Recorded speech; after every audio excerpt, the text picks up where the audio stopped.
5 there. Yeah, I'll be definitely in the False Notion camp on that one, Andy, and I suppose I have to be because I've got False Notion on top. 1, 3, 5 and 4 for me. It sort of goes without saying, really, doesn't it, Craig? The old red versus pink there for you. But 5, 3, 2 and 1 for me here, Craig. I just thought No Undie Sunday's been in and beaten better fields than this, and if she can come out running, I can't see any reason why she couldn't take this out. And how would you go the red versus the pink, because you've only got False Notion for 4th, so... Yeah, I'd still have to go False Notion, though. I think Grunt Rogers is definitely better off drawn down on the rail, and he's probably just going to get a bit too far off some of these better dogs. Yep, Trevor's gone 3, 5, 4 and 1 here. 3, 5, 4 and 1. They're just a wee bit late, aren't they, getting to the boxes here, because we are just over start time. And while we wait for them to get there, don't forget we've got a triple trio this week at Manukau Stadium. Sunday, Manukau Stadium, triple trio, races 4, 5 and 6. So if you happen to get that, you've got a heap of money to spend on the pick 6 there at the Manukau Greyhounds as well. Righto, Trev, we'll head up to you. They just a wee bit slow getting to the boxes, but here at the punters pretty keen that Ray Adcock can make it 2 winners for the night. Yeah, I'll stick with the class here. I went 3, 5, 4, 1. The Class 2 act to the field, Andrea and No Undie Sunday. And I don't know how forward Andrea is, but hasn't raced since the early part of, about the middle of May, wasn't it? Middle of May, when it runs 6 behind Blickton Mayhem. Look, on her day, she'd probably beat this field. If she's anywhere near her best, and No Undie Sunday's probably in that same camp as well, just not racing well. It was a better run the other day, went 4th behind Finn McMissile, hit the line fairly well, yeah, both of them are capable of better, and I put a Power Jet in to run 3rd ahead of False Notion. So Andrea, first start since May, might be the concern. Of course, Ray Adcock's got Robbie in the next as well, and is it the next or the one after? No, it is the next, and that's probably in the same camp. It's freshened up for this, and that one last race back on the 9th of May when they are loading up here quickly. This is race 5, the I-Pave Concrete. Tote favourite Andrea, $2.40. Last one goes down. Green light is through to the control tower. Bunny set in motion. They're about to jump. Race 5. Set. And racing. Andrea began well enough. Best out though, False Notion, driving along the inside. We've got a Power Casper. Andrea's going up the joint at those, so round the turn out of the straight. Andrea's gone to the lead and kicks away by a couple of lengths now, and here's No Undie Sunday coming after it. A couple of lengths to a Power Casper. Up and around the outside, a Power Jet is looking to run on. 3 lengths away, Take a Trick well back. The others headed by Grunt Rogers, a Power Rapid into the straight. Andrea and down the outside, No Undie Sunday. Andrea got there just. No Undie Sunday and storming along the inside of Power Jet. There will be a photo for second, and then after those then were followed Grunt Rogers. Then we've got False Notion, followed there by Take a Trick, Power Rapid, and those two towards the tail to call a Power Casper. Might have been about the middle of the pack when they cross. Good finish here, but Andrea stuck it out all the way to the post, Andrea, and in the end I think the class has prevailed, but No Undie Sunday wouldn't give it away, and driving along the inside later, Power Jet has made it particularly tight for the minor position. So wait for the call here. Pretty sure that Andrea's done enough. 3 in front here. Andrea leads. Round the outside, No Undie Sunday. A Power Jet running to 3rd. Further back there we go, a Power Casper, but up they come, and along the inside, Andrea just doing enough here, and I think Andrea will score, and then that's going to be pretty close for 2nd and 3rd, Craig after race number 5. A very good finish, but yeah, I think Ray's Andrea has hung on, and Power Jet was doing good work late up the rails too, with not much room either. There's the jump. False Notion jumps and not happy, is it, running out, gets clipped from behind, and it's done some damage there. It's a right back leg not functioning. I'm picking probably a hip support muscle or gracilis damage there. The gracilis more like a hamstring in the humans. All right, so Andrea takes out a race 5 on the card. Time now to head up to Alexandra Park, and it's Craig Thompson up there to carry you through all the action this evening. Yeah, very good evening, Craig. Welcome to Alexandra Park. Got a nice night of harness racing here. The weather has played its Alexandra Park in race number 2 tonight. Of course, got a Streamline Freight Drivers Challenge as well tonight. I think Brett Mangos has come up favourite early, just in front of Tony Hurley, 250 versus 260. Race 1 tonight, which is for the fillies and mares for the Golden Girls Series. Dominant favourite here in Whisper Jet, $1.70 on the fixed odds, $1.60 on the tote. She's downgraded from a 3 to a 2, coming out racing of the likes of Rock and Roll Ard in the last couple of weeks. Big drop back in grade for her. Going to catch up with stable representative Joe Mocha now. Joe, you've got to drive tonight later on and take the hint, but at this stage, talking about Whisper Jet in race number 1, very good run last week. Yeah, it was very encouraging a couple of weeks ago there, well, and coming out of especially the big strong form out of the drills there, and she's worked on pretty good. Later on the program, and just on his last run too, it was a good, nice head up for him. 2-2 this week, and just the Barry drill, we'll just have to play it by ear. Later in the program, the stable have got a couple of nice runners. One of them is in race number 7, and that is Chief Thundercloud. I thought he was very good last week. Got a long way back in a pretty hot field. He ran to the line nicely. Drawn out a little bit in barrier number 7, but it's a class 2 to 5 field, and he's a class 4 horse, so he's pretty well placed. Yeah, that's right there. Well, and with the barrier draw, he does have a lot of gate speed, so, and back to the mobile this time, and I reckon he's a good each way chance. In race number 8, you've got 2 maidens going around. One of them, I've seen debut runner Rycroft, looks very good. We'll talk about him first. He's drawn out at barrier number 7. Son of Alsu, but looks very impressive at the trials today. Yeah, Tony likes him a bit, and he was impressed when he come off the property and showed what he did at the workouts here a week ago. He's worked on it with that since really well, so we'll just hope that we can get a bit of luck from that draw. The other one, Black Santana, John, won the second row, and following up possible favourite in Crockett's Cullen. He's a horse that's going to pick up a maiden shortly. Yeah, he should. You know, especially with these winter races, if he sticks along, he'll definitely find one somewhere. Of the team tonight, I want to put you on the spot. You've got a nice team in Whisper Jet, Rycroft, Chief Thundercloud. Of those 3, which way would you be leaning? I'll definitely go Whisper Jet. It's Joe Mocha. Thanks for your help, Joe, and good luck with Take the Hint later in the program. In the first tonight, my numbers, I'll put Whisper Jet on top. He's at 150 at the moment, she's at 150 at the moment. She was very good last start behind Rock and Roll Arden. The previous race was in the Jewels behind Adore Me, ran 5th there. Big drop back in grade tonight, and I thought she looked very good winning chance tonight for the Butterworth Racing Syndicate. Race 1, horse 8, Whisper Jet. Dangers to her.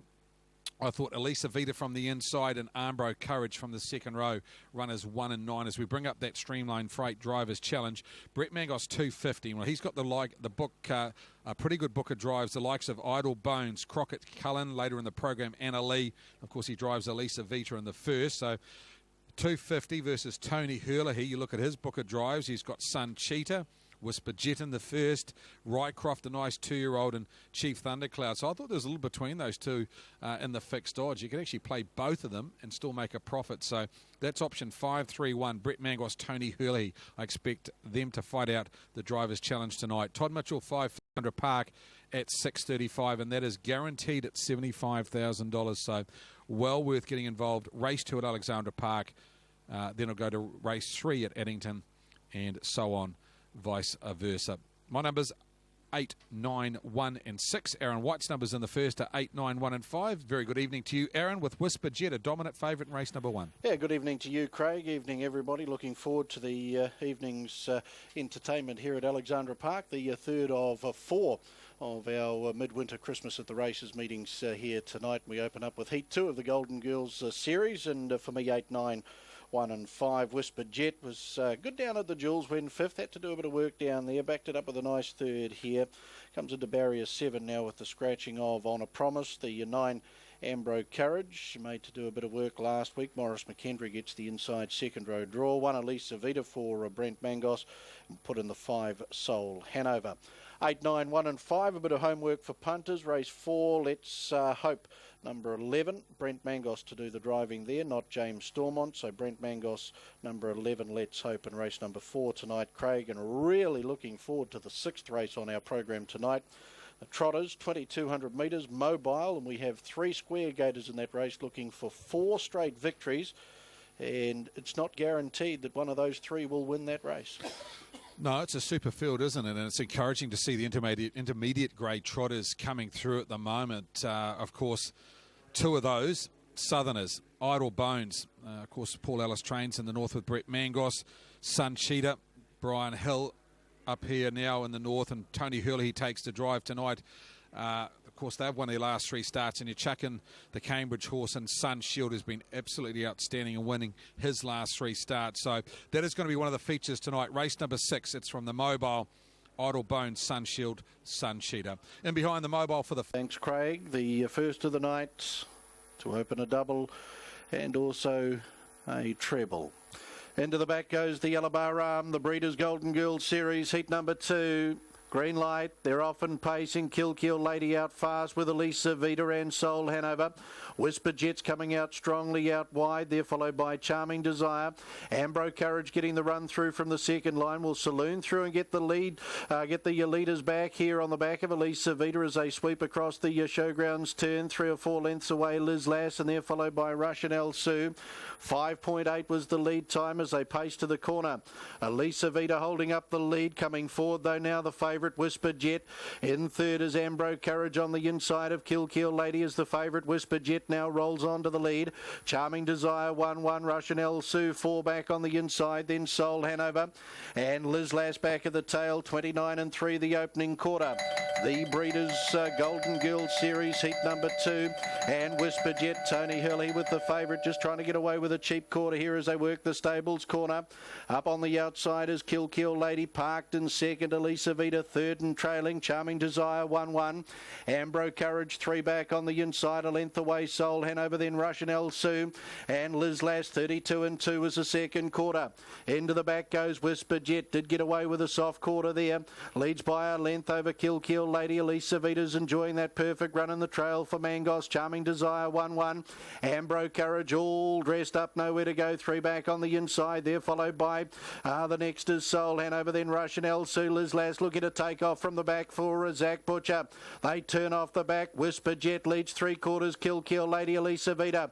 Rushing around runners, Liz Lass just coming out in front of it now. Charming Desire from the 1-1.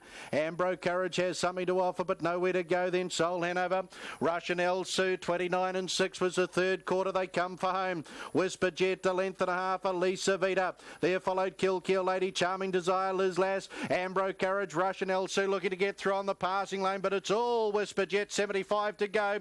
2 in front, Elisa Vita, Ambro Courage and Soul Hanover, but Whisper Jet a comfortable winner. Second, Elisa Vita. Third, Soul Hanover, then Ambro Courage and Russian El Sue. They were followed Charming Desire, Kill Lady, Liz Lass to be the last, and 205.9.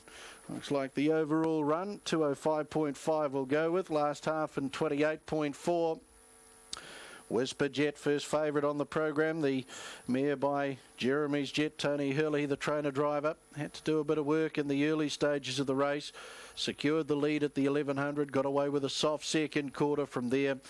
The Iceman turned it into a sprint home. And, of course, she was at the Jewels 2 starts ago, was Whisper Jet. So we know she's got plenty of stamina, and she showed that in the home straight. Racing away, Elisa Vita will get second, Soul Hanover third, and Ambro Courage to be the fourth across. The Breeders' Golden Girl Series, Heat 2 to number 8, Whisper Jet.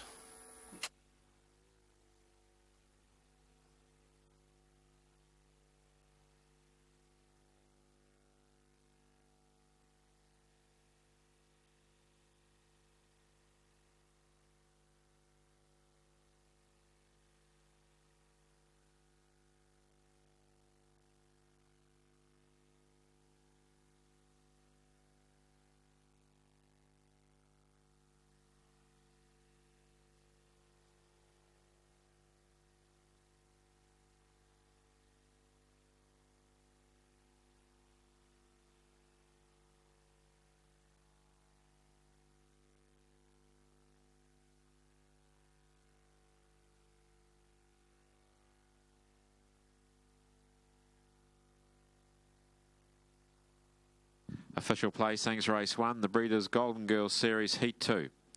815-963. 815-963. Horse 8, Whisper Jet, paced the 1700 metres in 2:05.56. A mile rate of 158.8. Last 858.1, the 428.4. The margins 1 1/4 length, 3/4 of a length, a half length. 815.963, race 1, the Breeders' Golden Girl Series, Heat 2. First call of the night for Judge Graham McLennan sees Whisper Jet back at the head of the field, raced by Butterworth Racing Syndicate and the Breeders, Mrs. DC and NJ Cornane. Jeremy's Jet Brown 4-year-old mare out of Naitush Franco and career win 5 at start 22. Tony Hurley, the trainer-driver out of Papakura. The Iceman, the Mitavite sponsored rangeman, and the black Mitavite bike back into the winner's circle here at Alexandra Park. Jack Moore was down there part of the victory celebrations along with Auckland Trotting Club steward Paul Lowther. One Elisa Vita for second, Grin from Ear to Ear Brown 4-year-old mare out of Boreana. All Hanover for third, Sutter Hanover Brown 4-year-old mare out of Solder Squeeze for the La Cosa Nostra Racing Syndicate, SJ and Mrs. BJ Holmes. David Marshall trained at Cambridge and Philip Butcher. 8 Whisper Jet, $1.40 and $1.30, $1.40 and $1.30. 1 Elisa Vita, $1.70, $1.70. And for $50.80, $50.80. Please note in race 4 tonight, number 11, Let's Hope, will be driven by Brent Mangos. Brent Mangos on number 11.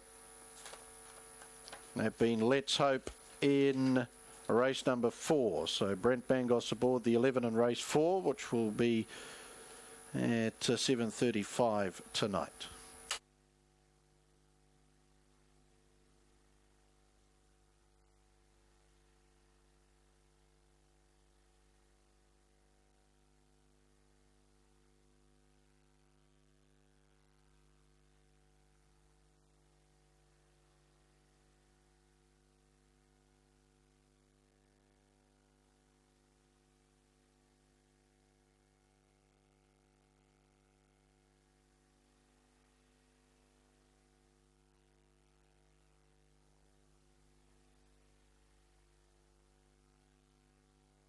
Casey missed away tonight, Greg, but no, he should be pretty good, I think, and he's quite a nice horse without being any star. Nice Tim, and once again honing in on 150 wins for the season. Let's hope we can enhance that tonight. Good luck. Thanks, Greg. So Mark Purdon talking us through his chances tonight, and just hearing through from bookmaker Steve Richardson that there has been a significant bet on Mark to take it out. How much was it? 5,000 at $2.60 on Mark Purdon. John Dunn taking out the first. He's part of the any other option, as is Craig Thornley. 3-2-1, Ricky May. He was $8 out to 10s, now back into 8s, and there's a couple of really good drives tonight, including Dalton Bromac amongst those. So Dexter out to 250 with no points in the first. Mark with that significant investment into 210. 8s to 12s for Sam and Blair, and Ricky back at his original quote of $8. I thought Manaki could win it. Do think he has a fair amount of scope. And of course, this is the card on half-brother, and yeah, he's a half-brother to her, rather. And yeah, he's a great chance of taking this out if he trots all the way. But there's a bit of form around this race, Mark McNamara, and we've got a jackpot for the first 4 to boot. Yeah, we do too, actually. What is that at the moment? First 4 sitting around $5,000. I'm going to risk the favourite here. 6, 3, 1 and 2 and go with a few of the raced ones. Summer Vacation, the big fella though. Whistle's gone. Race 2. Graphite Developments. Philin Glennis Kennard. Mobile Trot. 260. Number 10. Petite One is the favourite. It is $6.70 for number 6. Summer Vacation. Successful Woman. First onto the gate in thrall. Ming being swung around to get in the right direction and chase up to the gate. Price of Fame. Manaki. Strathfield Sun and the inside Pippa Middleton. Might be a maiden trot, but not a bad field at all, this one. And the mobile gate is about 250 metres from sending them on their way. 6,500 the first 4 has topped up to now, and Petite One, number 10, the lone back rower here at $2.80 runs the fave. Tim, you're into 5. You're into 5. So Ming comes forward. 50. Summer Vacation. Ming finding its spot.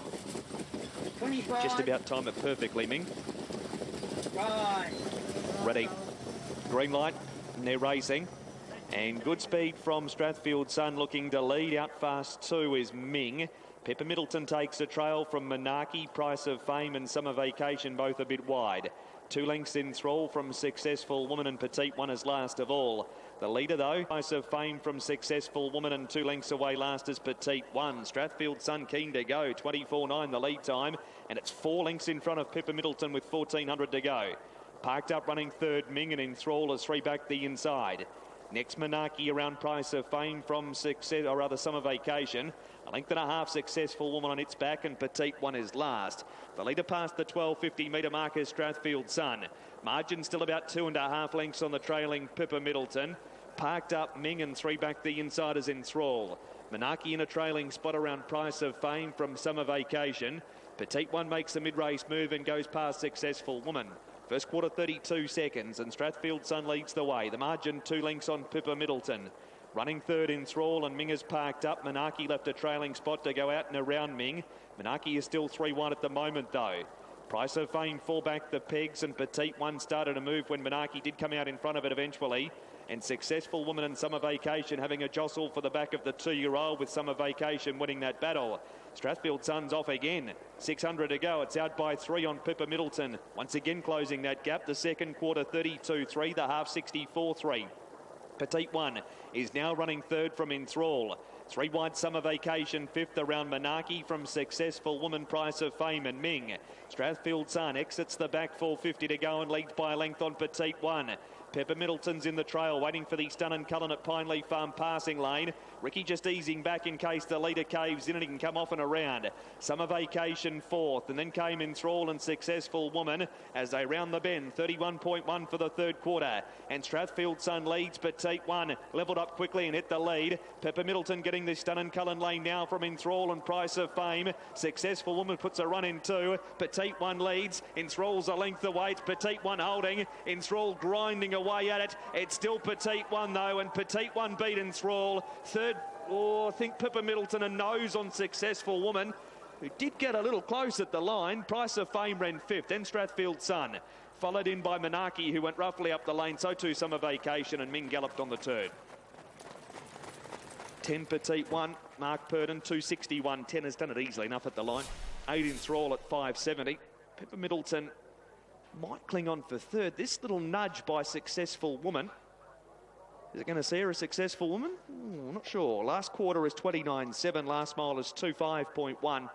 Off the unruly, looped the field, and then set outside Strathfield Sun and has gone to the line quite convincingly to score. So a win for the All-Stars in race number 2, and they'll feature in what shapes as quite possibly, Greg, the match race of the night in race number 3, when Better Me takes on Have Faith in Me at 6:45. Yeah, it should be a cracking contest, that, Mark. Win 144 for Mark Purdon and Natalie Rasmussen. This one by Angus Hall out of Petite Sunset for Heather and Lex Williams on debut. That's a very tidy performance. Good in second again in Thrall. She must be close to a win. Again, Pippa Middleton just had the 2 runs, 2 placings now. Rick May and Greg and Nina Hope in that close photo with Successful Woman. But here's a successful lady. Her name is Petite One, and with the breeding she has, she should be in for a very tidy 3-year-old season. Here's Mark Gallagher's call on race number 2. Mobile Trot, Glynis Kennard, Mobile Trot. The winner is 10, Petite One. Second, 8, Enthrall. And third, 1, Pippa Middleton. Fourth has gone to 9, Successful Woman, from 5, Price of Fame, and 2, Strathfield Sun. 10, 8, 1, 9, 5, 2. The margin's half a length, 2 1/4 lengths, a nose, 3 lengths. The winner's time was 2:30, a mile rate of 2:03.8. The last 860.4, last 429.5. That's taken some winning that eased off the gate, as was the case at the trials recently, and looping the field, sitting parked and being too good for them in the end. She's a very nice horse. I know she's close to being 3, but That has certainly taken some winning here. Dividends are through. $2.60, $1.10. Enthrall at $5.70. Pippa Middleton, $2.10. 40.30 the Quinella. $260.80 your trifecta. 10.819 first four has paid $3,818.90, and still some work to do on Manaki's Gate. Got pretty rough in the straight. 12 and 10 double, 56.50. Florin in the first leg.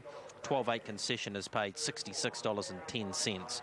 Race number 3 tonight. Yeah, should be an intriguing contest. Plenty of breeding about a number of these. Better Me's the favourite. Moonlight Air's well bred. Change Stride's a half to change over. And Have Faith in Me's a full brother to Adore Me. So there's a fair amount of breeding there. 4 minutes out from a start, though, and our next from the Greyhounds. Let's hand it over to the boys, starting with Craig Roberts. Yeah, thanks for that, Greg. Yep, there's the market there for race 6 on the card, and Robbie, number 5, super short at 1.5 and 1.15. $1.30 money back on the tote. I mean, it deserves to be favourite, but gee, Andy, what do you reckon? $1.50 with the bookmakers. That's a wee bit, just a touch too short, isn't it?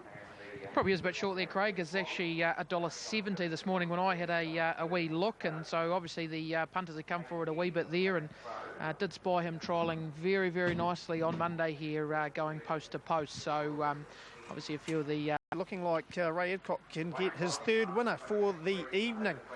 Black Crow number 3 for Ashley Bradshaw. Hasn't she had a great run in the last couple of months? That's at $8 and $2.10. We might go and have a look at Robbie's run actually back on the 9th of May. It was a wee while ago. It was in the heats of the, was it the Futurity, Andy, I think it was it? Yeah.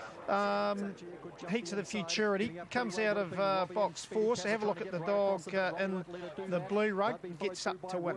Gets around the first bend, 4th. Zipping Oric back behind them. Thrilling Georgia just the inside of that now. And back last of all would have been Tofano. Down the back goes Robbie and puts about 4 lengths on them. Royal Runner charging Thrill on the inside. Around the outside to Speedy Kazza. Then we've got What's Up G. Thrilling Georgia can't do it. Further back in the race to Zipping Oric. Not tonight or Tofano. Robbie screams away. Adcock's going to go 2 from 2 here and wins nicely. Second over Speedy Kaz, a very game run. Royal Runner was 3rd. They'd be followed by Thrilling Georgia, What's Up G, Zipping Oric and Tofano. Yeah, just way too good for them. There was Robbie, and certainly doesn't mind Addington Raceway either, Andy. The interesting thing is, this is his home track. He's only had 3 starts here, won the whole lot of them, 30.26 PB. You know, certainly a young dog with a lot of ability is Robbie.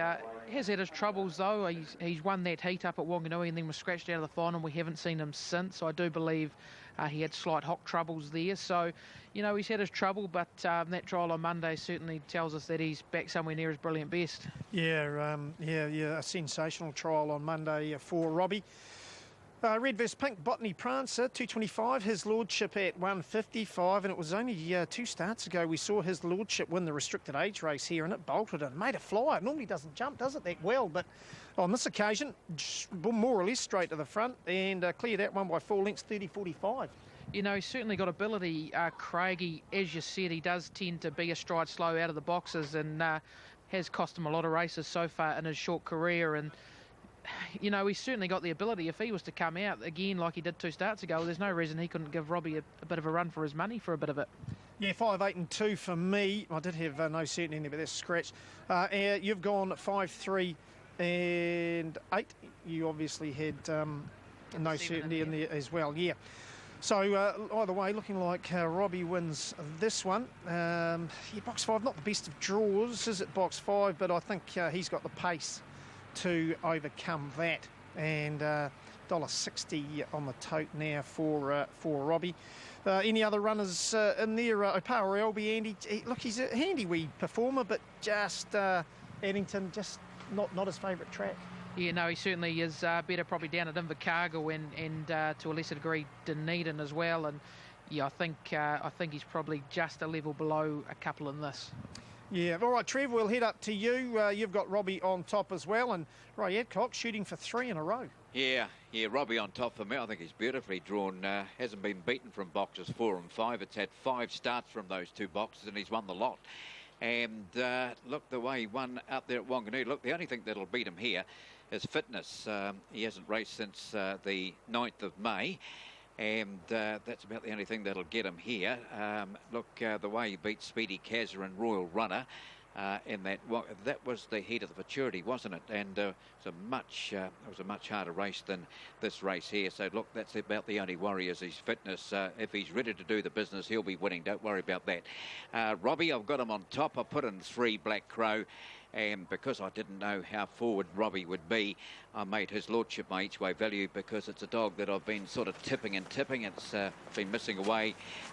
Did the job 2 starts ago, but then it missed away again after that and run 4th. So he's a bit of a enigma, his lordship. He can certainly be right in the finish here if he does happen to jump. But 5-3-8-2. And they're about to move into the boxes here for race 6, the Christchurch Casino feature. And the favourite Robbie, pretty short, $1.70, just $1.50 on the option betting. That option number is 106. And the 2 that are best back to beat him are his lordship and also Black Crow. Black Crow's got good early speed. And of course, his lordship certainly right up against, right up against it here. His lordship from box number 8. And normally just stands there and misses the jump, but if it jumped on terms, it'd be a bit of a chance here as lordship. So the last couple have been positioned. Robbie, the favourite, from box 5. The last couple have gone in. The Christchurch Casino feature. Green light is through to the control tower. The money set in motion. They're about to jump. Set, ready. And racing. Robbie's away nicely. Zoomed out straight to the lead. Followed out there by Black Crow down to the inside. Botany Prancer. Around the turn out of the straight they go, and Robbie's left them to it. He's 5 in front. Black Crow followed Botany Prancer 3 lengths away. A Hoka Frenchie there followed back. We go a Power Bomb. A length and a half back. A Power Elby. Open the outside his lordship, and well back at the moment is Bone Nur, but up they come. Robbie's got 8 lengths on them, and up they come. He's getting a bit tired, but he's in front by about 4. Will get the prize. A Hoka Frenchie run to 2nd, Black Crow 3rd. His lordship made up ground late. Then we've got on the inside a Power Bomb. Back we go a Power Elby. There followed, back we go there to Botany Prancer and Bone Nerd. But he's absolutely dealt to them. He's a good dog, this. Robbie, the winner. And he just motored off the boxes straight to the lead, and he's just dealt to them, hasn't he? Big time here. He's a good dog. Robbie, and he's put 5 or 6 on them here, but turning for home. You'll just see, just starting to get a wee bit leg wobbly because he hadn't started since May, and a Hoka Frenchie closing on him, but Robbie's been too strong. 5-2-3-8. 5-2-3-8, the placings here. And what are we doing? We're going to Pete, or we're going back to Craig? Back to you, Craig, and we'll be back with race 7 on the card here at 6:55. Yeah, well, there you go. Off the back of a sensational trial here on Monday, Robbie has gone straight to the front. Super sectionals too, 5.74, 17.73. The good C5 greyhounds, they'd be more than happy if they were running those early sectionals. Come home a wee bit slow, but he was fresh up. So a top effort there by Robbie, by Big Daddy Cool out of Emulate. Not too many of the Emulates get the 500 metre journeys either, which is surprising because she actually won over 700 in her day as well. Let's have a look at the result. Number 5, Robbie, 160 money back. 2, Hoka Frenchie was taking good ground out at the end, 390, and 3, Black Crow at $1.80. The Quinella pays $9.20. Trifecta 5, 2 and 3, $55.40. And the first 4, 5, 2, 3 and 8, $144. Double 3 and 5, $4.20. Concession 3 with 2, $32 even. And the treble 4, 3 and 5 pays $23.60. All right, so that was the 6th on the card. After the break, we'll have you back to Alexandra Park.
Welcome back to Alexandra Park. 4 minutes out from race number 2 tonight. Of course, it is the first leg of that turbo quaddie, $75,000. Starts 6:35 at Alexandra Park. Of course, it'll then go to Addington, back to Alexandra Park, and the last leg will be at Addington. We did a suggested quaddie last night with Liz Whelan.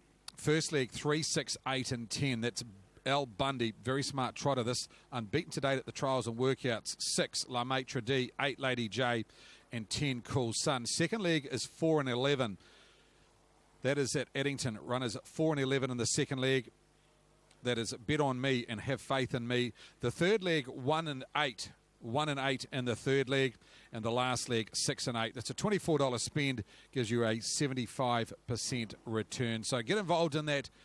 As I say, turbo quaddie, 75,000 starting pool tonight, a guaranteed pool anyway. And I think, as I say, well taken on by punters at the moment. Not an easy first leg with a maiden trot. What I can tell you about Al Bundy is I saw him work here last Saturday. He trotted up very nicely. This one trained by Andrew Grant. He's a son of great success. Scott Phelan takes the drive, qualified very nicely. He won that trial by 22 lengths. Now, the opposition weren't great, but he did it very nicely, and he did run a pretty quick last half. So I think 3 Al Bundy, with manners right, he's clearly the one to beat. If you want a bit of cover and maiden trots, sometimes that's the best way to go. I thought 10 Sierra Sun, nice run first up at the park. He had a gallop late in the piece. He was one that I think will improve a lot with the run. I thought La Maitre D, good at the park when running second last week behind Star Monarch, and I think that form will stack up okay. And Lady J for Michelle Wallace and Bernie Hackett. That'd be my top 4 in the first leg of the quaddie. I'm going to have a look at the driver's market. Of course, Tony Hurley got maximum points, 3 points in race number 1. He is shortened in from 260 to 220. He's got good drives later in the program, so I thought Tony Hurley, definite mover after race number 1. Brett Mangos, $2.50 into $2, so out to 10s. Scott Phelan out to 12s, and any other individual driver at that quote of $11. $8,000, the largest bet on Al Bundy tonight, thanks to the bookmakers for passing that on. $8,000 on the first starter, Al Bundy, the son of great success. Tony Hurley 3, Brett Mangos 2, Full Butcher 1 after race number 1 in that driver's challenge. Might head up to Aaron White for his thoughts on race number 2. Aaron, nice field this. I know you're keen on Sierra Sun, but the money, $8,000 of it, and Al Bundy. Yeah, that's a big bet on a debutant, 2,200 metres, first time under the lights too, so there's plenty of confidence around the great success gelding. On the way it has been trialling, has to be in the mix. I've gone the way of 10 Sierra Sun though. I thought its debut run here was encouraging enough. Did a few things wrong, but certainly will have improved with that experience. Of course, beautifully bred, been by Sundon out of Sierra Action. Anna Donnelly, the trainer-driver, will put in the 8 Lady J, who's put in 4 very consistent efforts in her last 4 go-rounds. Bernie Hackett, 3 Al Bundy, yes, for all the reasons with the trial form, has to be in the mix, but I don't think I'd take odds on any debutant. 2,200 off a stand. First look under the lights. Sam will put in the 6 La Maitre D, Joshua Dickey. 10, 8, 3 and 6 for me here, Craig. Yeah, thanks, Aaron. Interesting runners right down the bottom of the book is number 11, Cool Sun. Of course, this one formerly trained in the deep south, now in the north with Derek Ball. He's a long-time mate. He's having 36 starts tonight and hasn't broken through, but it's good to see the Southerners heading north, and Derek Ball doing a good job with him. I think, of course, Cool Cobber, another ex-Southerner, up with Derek, did a great job through the Road Cup months. Head-to-head here, La Maitre D versus Lady J on option 522. If you're playing into the Turbo Quaddie, good luck to you. It is win a big TV at the park and eatery trot over the... Thanks, Craig, and chasing the guaranteed $75,000 too in this Turbo Quaddie. Races 2 and 3 here at Alexandra Park, making up legs 1 and 3 of the Turbo Quaddie. Races 3 and 4 at Addington, making up the second and fourth legs. Meeting 30 for those late bets into that $75,000 guaranteed pool. As the Maiden Square Gators start to face up to starter Frank Phelan, win a big TV at the Alex Bar and Eatery Trot. Follow the team there on facebook.com/the Alex Bar and Eatery. Keep up to date with all the happenings there And if you get in, try their new menus. Barrier strand releases, and they're often trotting.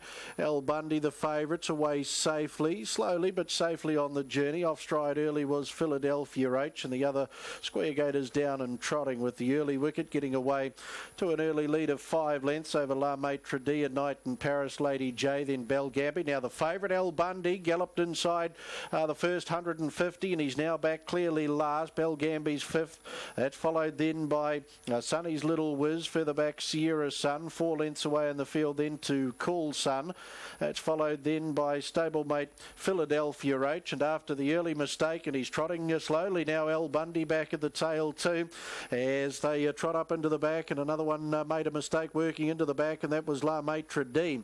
So working past the mile, lead time in 49.7, and it is the early wicket, a length and a half a Night in Paris, Lady J 3rd for Bernie Hackett, 2 lengths Belle Gambie, a length and a half. Sonny's Little Whiz gets away now from the inside to Sit Out Park. That gives 1-1 cover now to La Maitre D, then Sierra Sun, 3 or 4 lengths Cool Sun. They're followed then by Philadelphia H, and off stride our hot favourite debutant El Bundy, losing all chance now as they work into the lane. 1,200 metres left to go.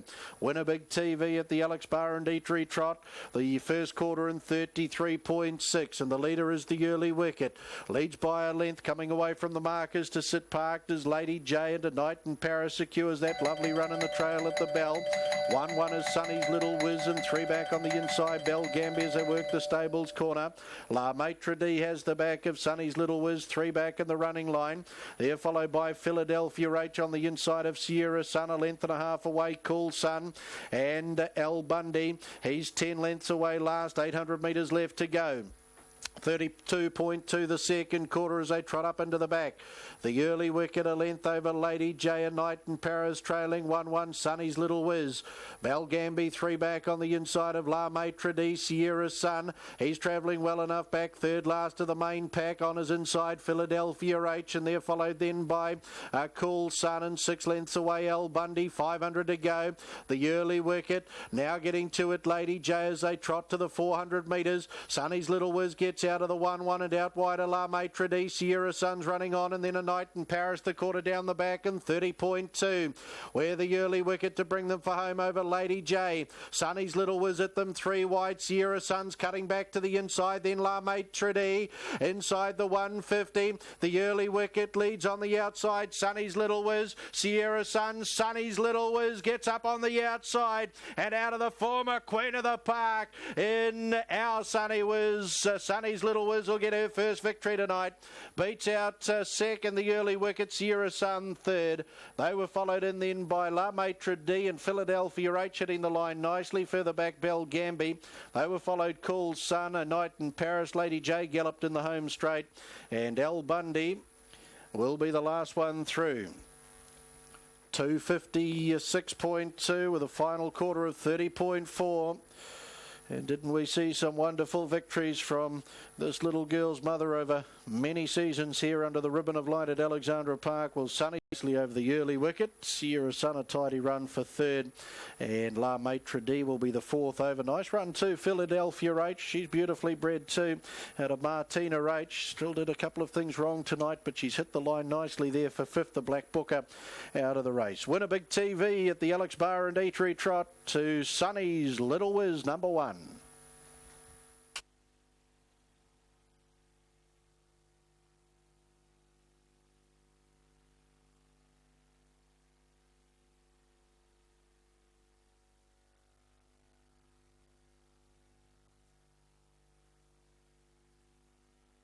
The Alex Bar and Eatery Trot. 1-7-10, 6-4-5. 1-7-10, 6-4-5.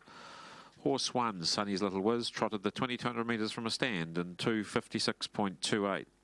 It's a mile rate of 28.9. Last 860.9 in the 400 in 30.4. 1 3/4 lengths. 3/4 of a length, 1 3/4 lengths. Siren's gone, 1-7-10, 6-4-5, race 2, subject to an inquiry. Sonny's Little Whiz back at the head of the field. Monarchy Bay, 3-year-old filly out of our Sonny Whiz, raced by Breeders R.A. Southey, R.M. Southey, K.A. Southey and Mrs. S.D. Lean. Kimu Kenny Safont, the trainer. And Brent Mangos back at the head of the field. Kim Elgie down there, our sales and marketing manager here at Alexandra Park for Alex Barr and Dietrich. And Auckland Trotting Club steward Paul Barry also in attendance. We'll find out what that inquiry's into shortly. 7, the early wicket for second. Earl, 6-year-old, make that an Earl 5-year-old bay mare out of Hockley, raised by W.W. Thomas, along with Mrs. M.A. Thomas, D.G. Hunter, and Mrs. S.E. Hazlitt. Wayne Thomas trained here at Epsom, and J. Abernathy. And 10 for third, Sierra Sun. Sundon Sierra Action Bay, 4-year-old gelding, raised by P.G. and Mrs. J.M. Argus. Anna Donnelly, the trainer driver out of Cambridge. 1 hour. Sonny Wiz's daughter, Sonny's Little Wiz, $24.20 and $5.50, $24.20 and $5.50. 7, the early wicket at $3.20, $3.20. Inquiry, ladies and gentlemen, into the fourth place runner, number 6, La Maitre D. So into the fourth place runner, La Maitre D. Sierra Sun, number 10, third at $1.80, $1.80. Quinella, $130.30. $130.30. Trifecta, $1,687.70, $1,687.70. First 4 at this stage not struck, so first 4 not struck. 8 and 1 in the double, $18.20, $18.20. 8 and 7 concession, $4.60, $4.60. Inquiry into the fourth place, number 6, La Maitre D.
What are you going to do with him this campaign?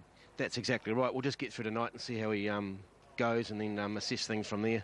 All right, couple of nice horses. You're starting to build the numbers up around. Of course, you're at public training on your own these days. So, yeah, the numbers are starting to fill up a wee bit. Yeah, we can always take some more, but around, 18 to 20. But, yeah, I'd like a few more without being greedy. You just want a few more to keep things ticking away. We've got a few, about 12 turned out at the moment, which is nice, and looking forward to a lot of them coming back in. Yeah, encouraging for your stable. Hey, all the best with your 2 runners tonight.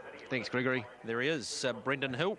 Moonlight Air, not the worst in this, Mark McNamara. You could put it into your first 4s, but all the breeding in the world around a number of runners in this race. Yeah, it's that way, isn't it, Greg? The 2-year-olds look like they could dominate this race if things fall the right way, with the first starters all being 2-year-olds. Moonlight Air's a 2-year-old, Chain Stride a 2-year-old, Have Faith in Me a 2-year-old, and of course the favourite Better Me, a 1-start 2-year-old, and it did things wrong at Rangiora and then motored home.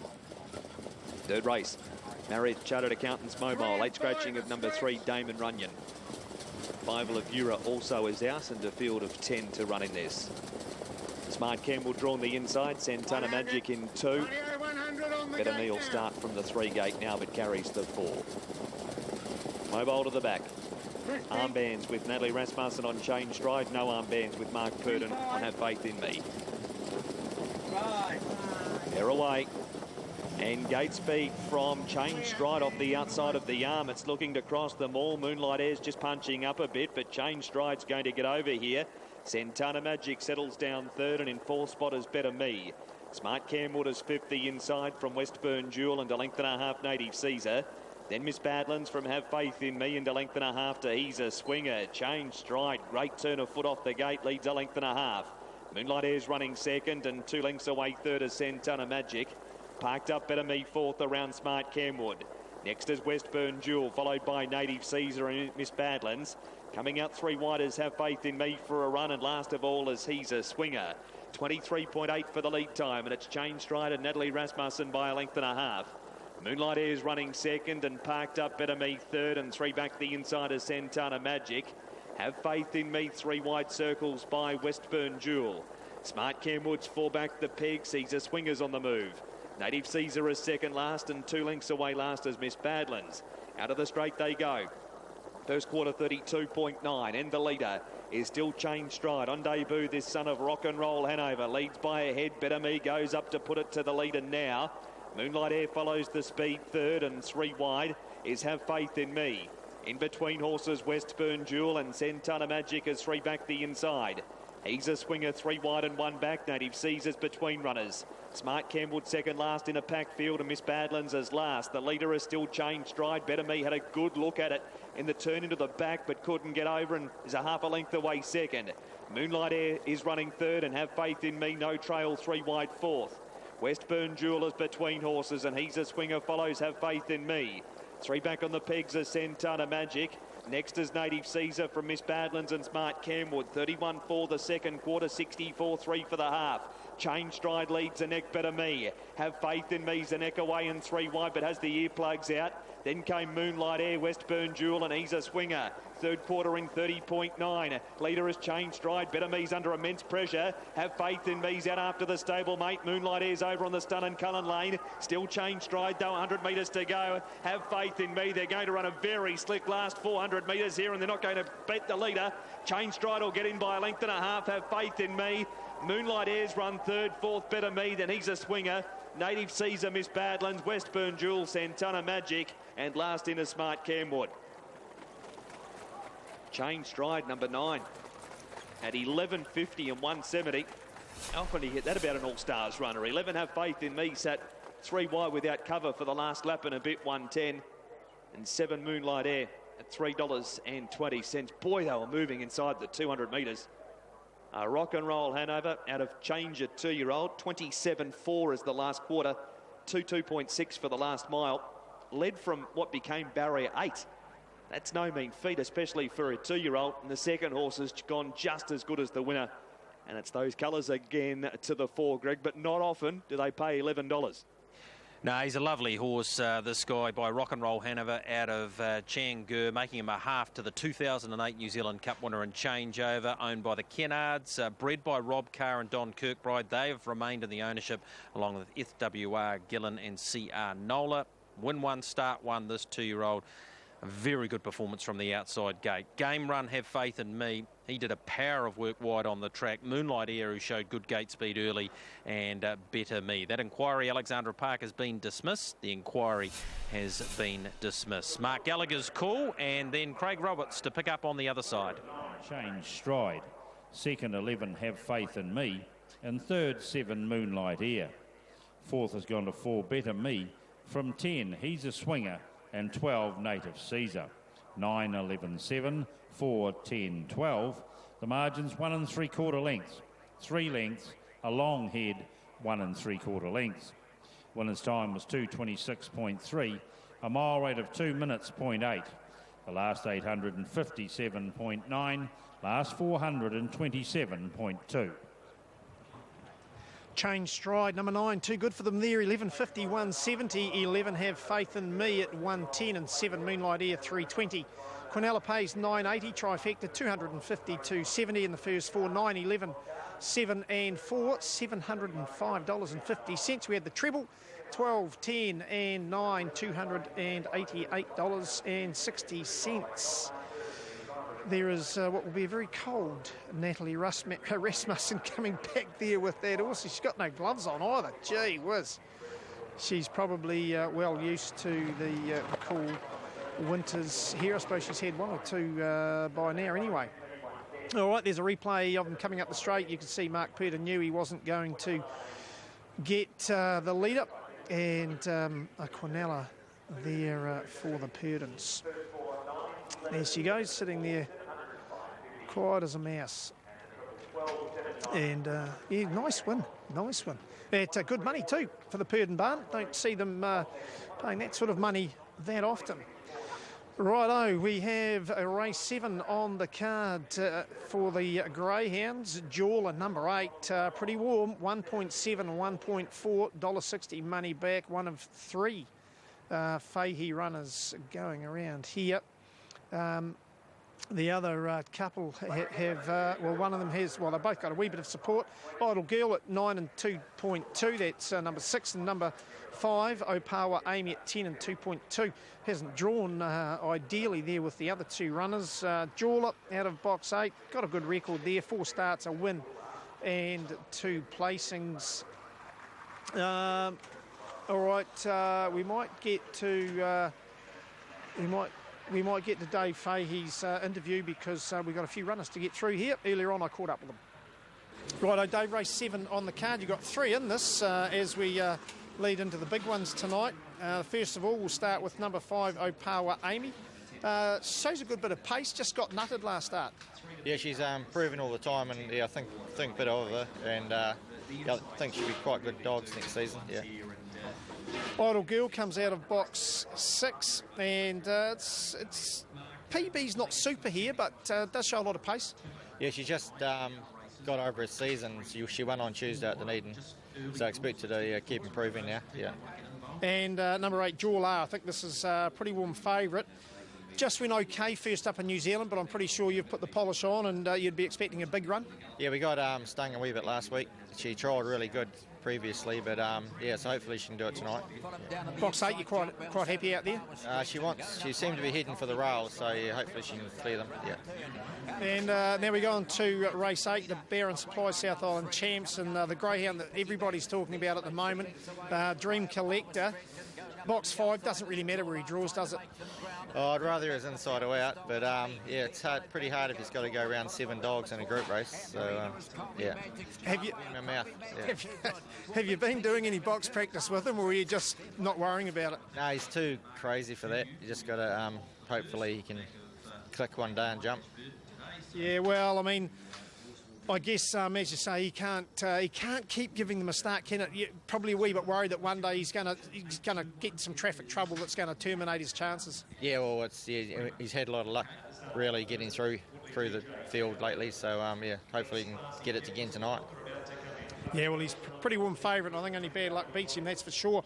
On to the Group 1, the Super Pets New Zealand Stars Cup. You've got Deanne's Fantasy coming out of box 3. Not a bad run in the heats.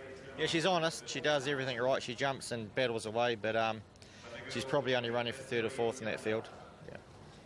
Yeah, Dave Fahey talking about his chances in this and the other 2, the big ones in the night. Trevor Wilkes has got Jawler on top.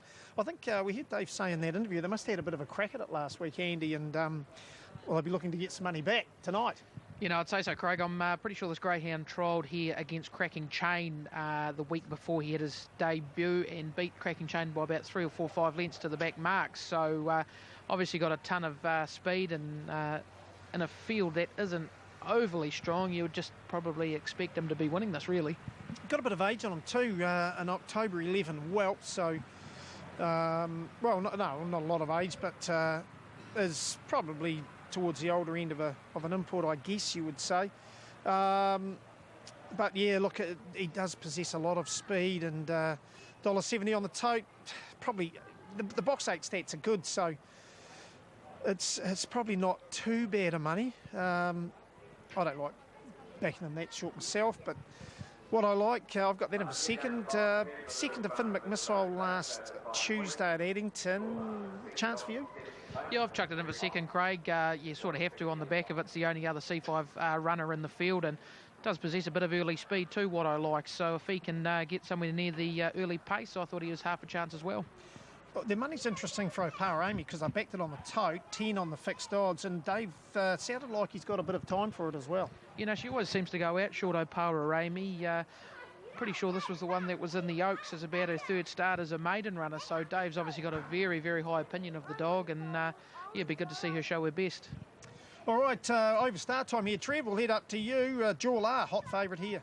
Yeah, Jawlar, and go to stick with it. They put plenty on first up, didn't they? I just thought box 8 might be a big help for it this evening.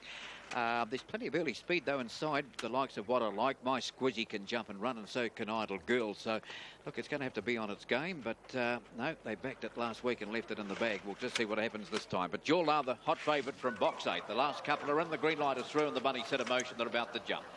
Race 7. Ready. And racing down on the inside, Power Stella left well, and so did My Squizzy. Going up there, White Idle Girl. Now Jawlar about the middle of the pack, getting through on the inside. What I Like, round the turn out of the straight they go, and out in front at the moment is My Squizzy. Idle Girl is railing up on the inside. Here comes round the outside, making a line of 3 of Power Stella. Jawlar 2 lengths away, another 3 to What I Like. Further back there, Power Amy around the corner, shooting clear though of Power Stella. Power Stella getting away. Most impressive, wins it nicely. Idle Girl, What I Like to third. Then Jawlar, they're followed by Power Amy. Behind them, they were followed Jibber Jabber Jill, never really got into it. And back there, My Squizzy and Corbon Polly.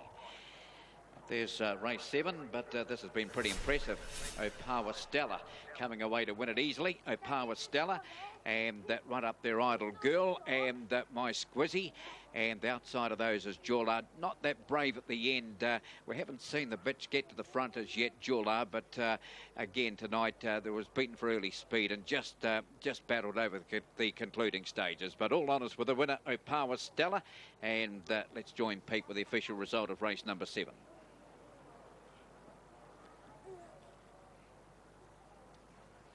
Now we have the result of race 7, the Bills Bar and Bistro Stakes. 1, 6, 2, 8, 5, 4, 9, 3. The winner, number 1, Power Stella. Second, number 6, Idle Girl. Third, 2, What I Like.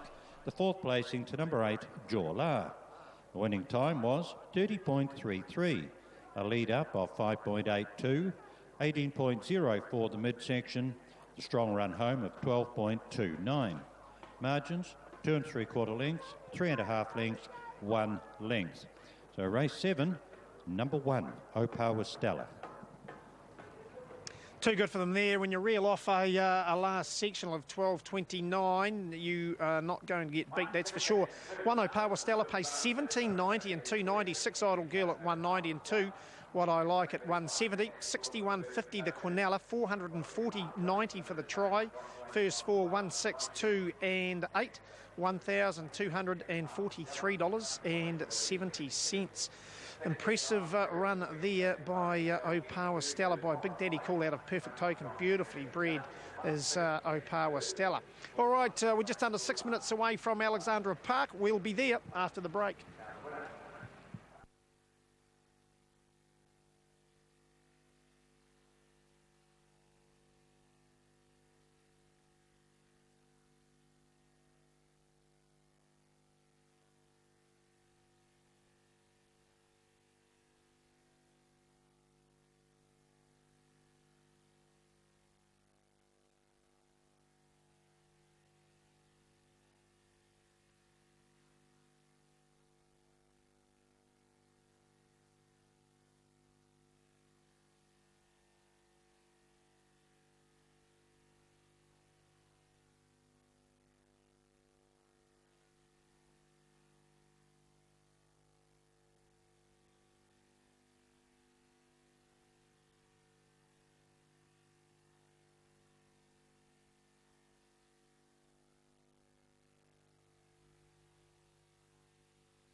Welcome back to Alexandra Park. Prior to race number 3 tonight, it's a Roslyn Stud Mobile Pace.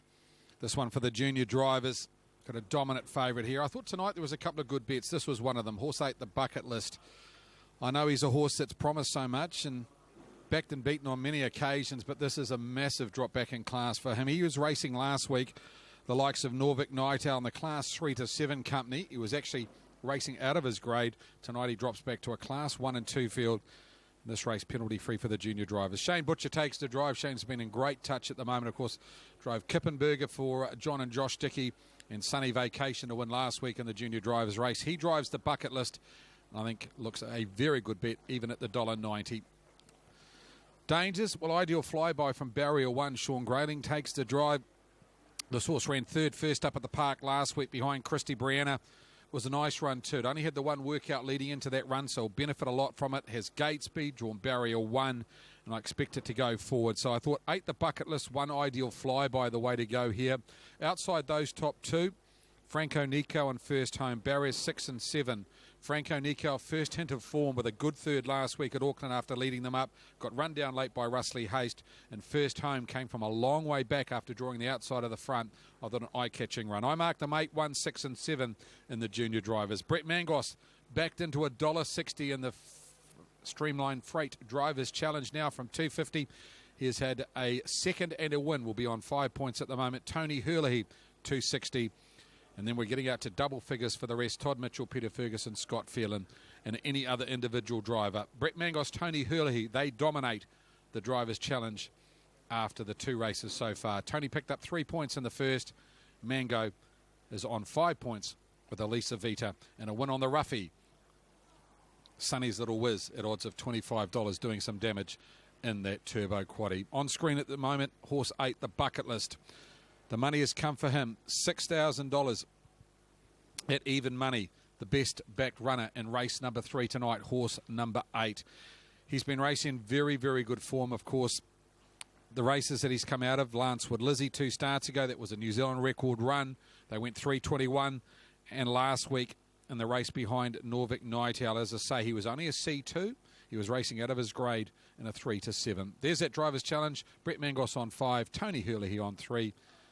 Joe Benathi's under that any other individual driver tag at 2 points. Arna Donnelly and Full Butcher rounds up the Drivers' Challenge after 2 races. This is the last race you can bet into. You've got about 2 minutes if you're going to have an investment into the Drivers' Challenge. Head-to-head here on option 523. Franco Nikau 210. First Home at $1.65.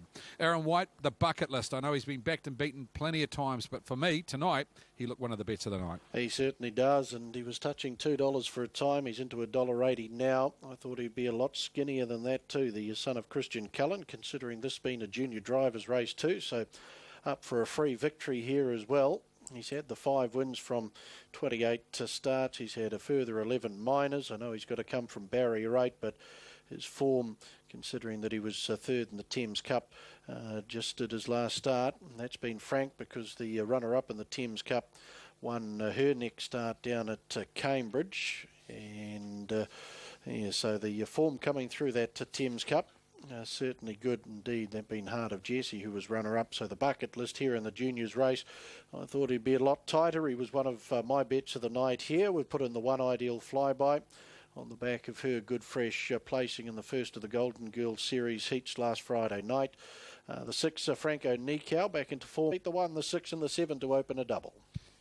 I tend to agree with you, Aaron. The only thing I'd say about the bucket list punters, he doesn't have any gate speed. Don't expect him to go forward from the gate. He'll be a horse that'll have to work into the race and rely a little bit on tempo, which is never easy when you're backing horses that short on the tote. You like to see them go forward and be put in the race, but I think at some stage Shane Butcher will get round, and just on the form that he's showing, I mean, he's got a personal best of 2:39, which would round this field up easily. That was when he followed a hot speed, and he'll need them to go hard again tonight. The horse 11, Winston P. He's in a claiming here at $2,000. Winstone P is a claimer, and of course he caused that massive upset last start at odds of around about $50. One horse playing up at the back of the field at the moment.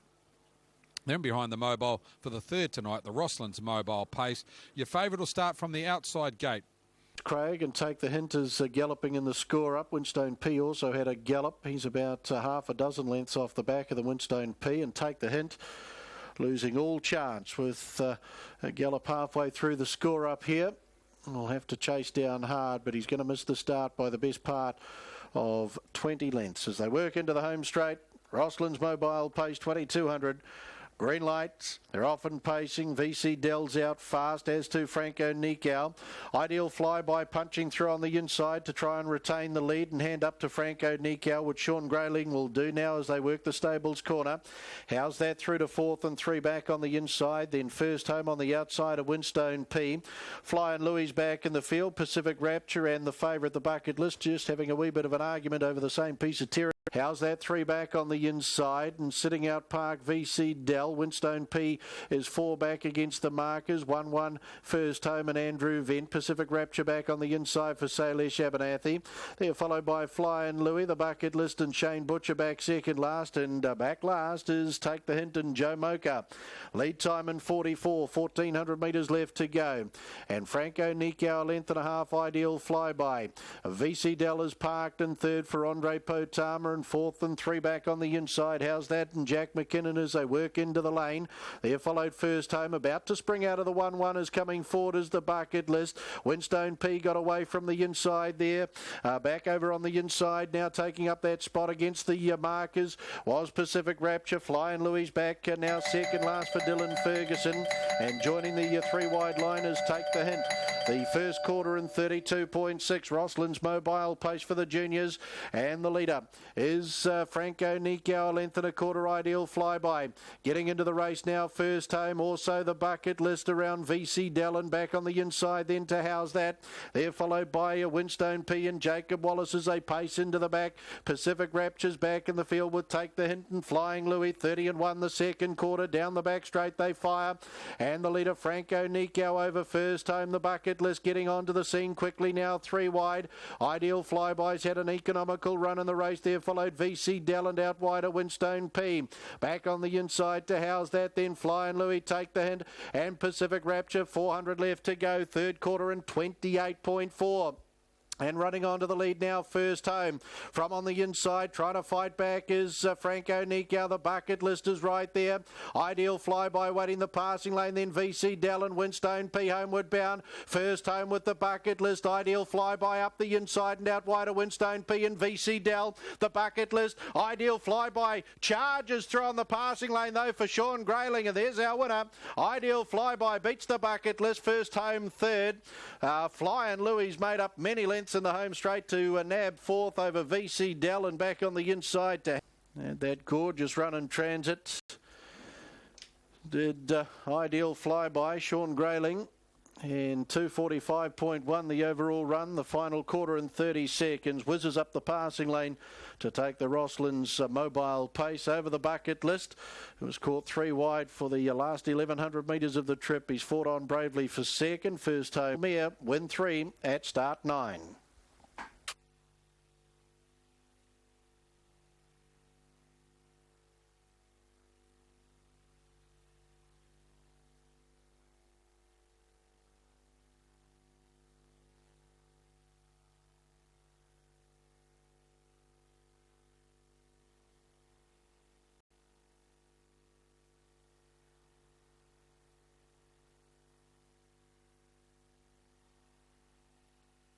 Eight, 7, 2, 11, 4. Horse 1, Ideal Flyby, paced the 2,200 metres in 2:45.16, a mile rate of 2 minutes, 0.8.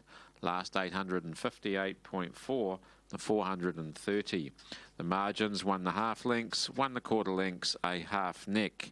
187, 211, 4, race 3, the Rossland's mobile pace. One Ideal Flyby comes back at the head of the field. American Ideal, Kathy's Flyby, 4-year-old bay mare.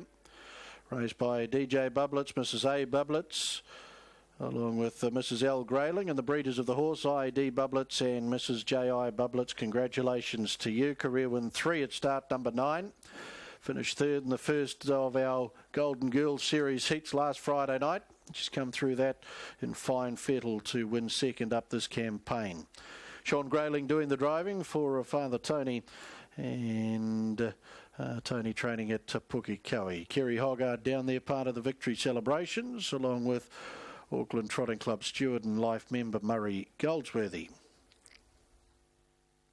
8 the bucket list, Christian Cullen, Saddle Ridge, 4-year-old Bay Entire for Bruce Carter Bloodstock Limited, R.C. Johnson, J. McKinney, Mrs. J.A. McKinney, 4-year-old Bay Gelding for S.R. Plant, W.D. Lightbourne and Mrs. B. Gain. Steve Tell for Chris Garlick, trained at Papakura, and Andrew Vent did the driving on 50, 580 and 150. 8 the bucket list at $1.10, 110, And 7 First Home, $2.30, $2.30. Quinella, $3.10, $3.10. Trifecta, $58.40, $58.40. First 4, $722.40, $722.40. 8, 1 and 1. The opening TAB treble, $207.20.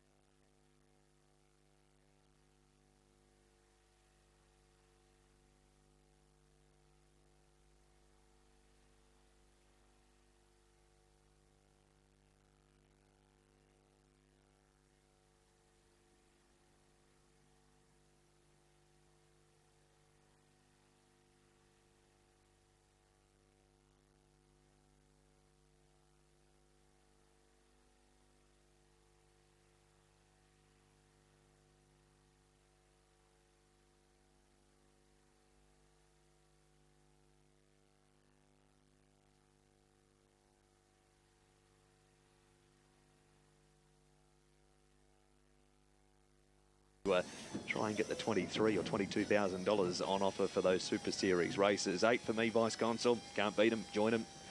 Purden, Rasmussen. 6 to run second, Dalton Bromac. 7, Mighty Major. And number 12, Elroy Jetson to round out the first 4. Caps here, Sam Motley, white cap on 2 Art Critic. John Dunn, a red cap on number 11, Can't Get Enough. And Can't Get Enough wearing no sliding blinds here either. 3 Better Be Cool, Alex Venter, dark blue cap and a blue and white cap with Terry Schmiel on Swarovski. So a couple of sets of stablemates on a day where the stablemate Quinella's been the way to go. And pick 6 coming up at the next race. So it's getting closer to the kick-off for it. Guaranteed $40,000 and starts on race number 5 at 7:45. So just waiting for Peter Lamb to call them forward now for the 4th. I think he's dynamic, been in good form, jumps up in grade here. Art Critic coming out of a 3rd behind some Art and Somewhere. And the 2's at $18, and Better Be Cool, who wasn't too far behind it, paying $51. Whistle gone. This is race number 4, Crombie Lookwood Mobile Pace. 13 runners. The start of harness racing in Canterbury for the weekend. Timaru have 8 races on Sunday for Winter Cup Day down there. $2.50, number 8, Vice Consul. For the Butterworth Racing Syndicate. And Megan Merv in attendance at Addington tonight. You usually take home a winner or 3 when that happens. Now, Can't Get Enough moves up. We've got Can't Get Enough, the 11, and Can't Explain It, the 9. If you're back one of those two, just be aware. Obviously pretty similar name. Full line, gentlemen, full line. The pair of them. 100. Nicky's Dynamic, Art Critic ready with Better Be Cool, Swarovski and Mr. Franklin. Dalton Bromac. 8's the favourite, Vice Consul, $2.60. Ready race 4. Good field. Green light. Racing, and Nicky's Dynamic off the inside, shot off the gate. Mr. Franklin and also Swarovski coming over on its outside. Dalton Bromac weaving over behind them from Mighty Major. Next to the pegs, Provocative Prince and Digital Art out wide. Favourite just in a spot of bother, Vice Consul. Just got sped out the back going around the first turn. Lost 2 or 3 lengths. Need the replay to see what exactly happened there. Digital Art's midfield and a length and a half in front of Art Critic, and then came Elroy Jetson. 2 lengths to Can't Get Enough in front of Can't Explain It. And a length and a half to Vice Consul. Going to the back after a very competitive start to the race. It's Mr. Franklin who wins the lead battle. Second trailing Swarovski and parked up Mighty Major 3rd.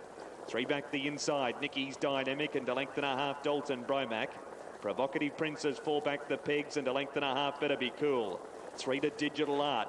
2 lengths to Art Critic and 2 lengths to Elroy Jetson. Another 2 lengths away, Can't Get Enough in front of Can't Explain It. Vice Consul's a length and a half away last and is the best part of 18 to 20 lengths off the lead.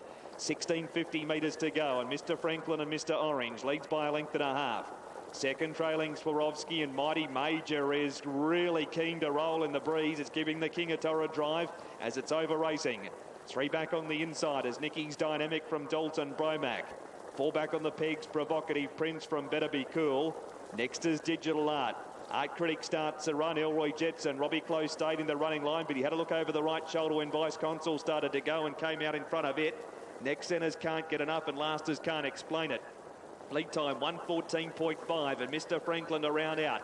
Leads a length and a half. Art Critic 3 wide to second and Mighty Major continues to pull third. Leaders back Swarovski. Dalton Bromac running fifth and 3 back over on the inside row. Here's Nicky's Dynamic. A length and a half, Better Be Cool, followed by Provocative Prince, then Digital Art. Vice Consul's reined up to get around the field. Didn't look like it handled that turn out of the straight all that well. It's only holding its spot in the back half of the field, the favourite. It's going roughly. Elroy Jetson's gone through and it's inside, and then Can't Explain It and also Can't Get Enough, and Vice Consul's being eased right down and is going to be retired from the race.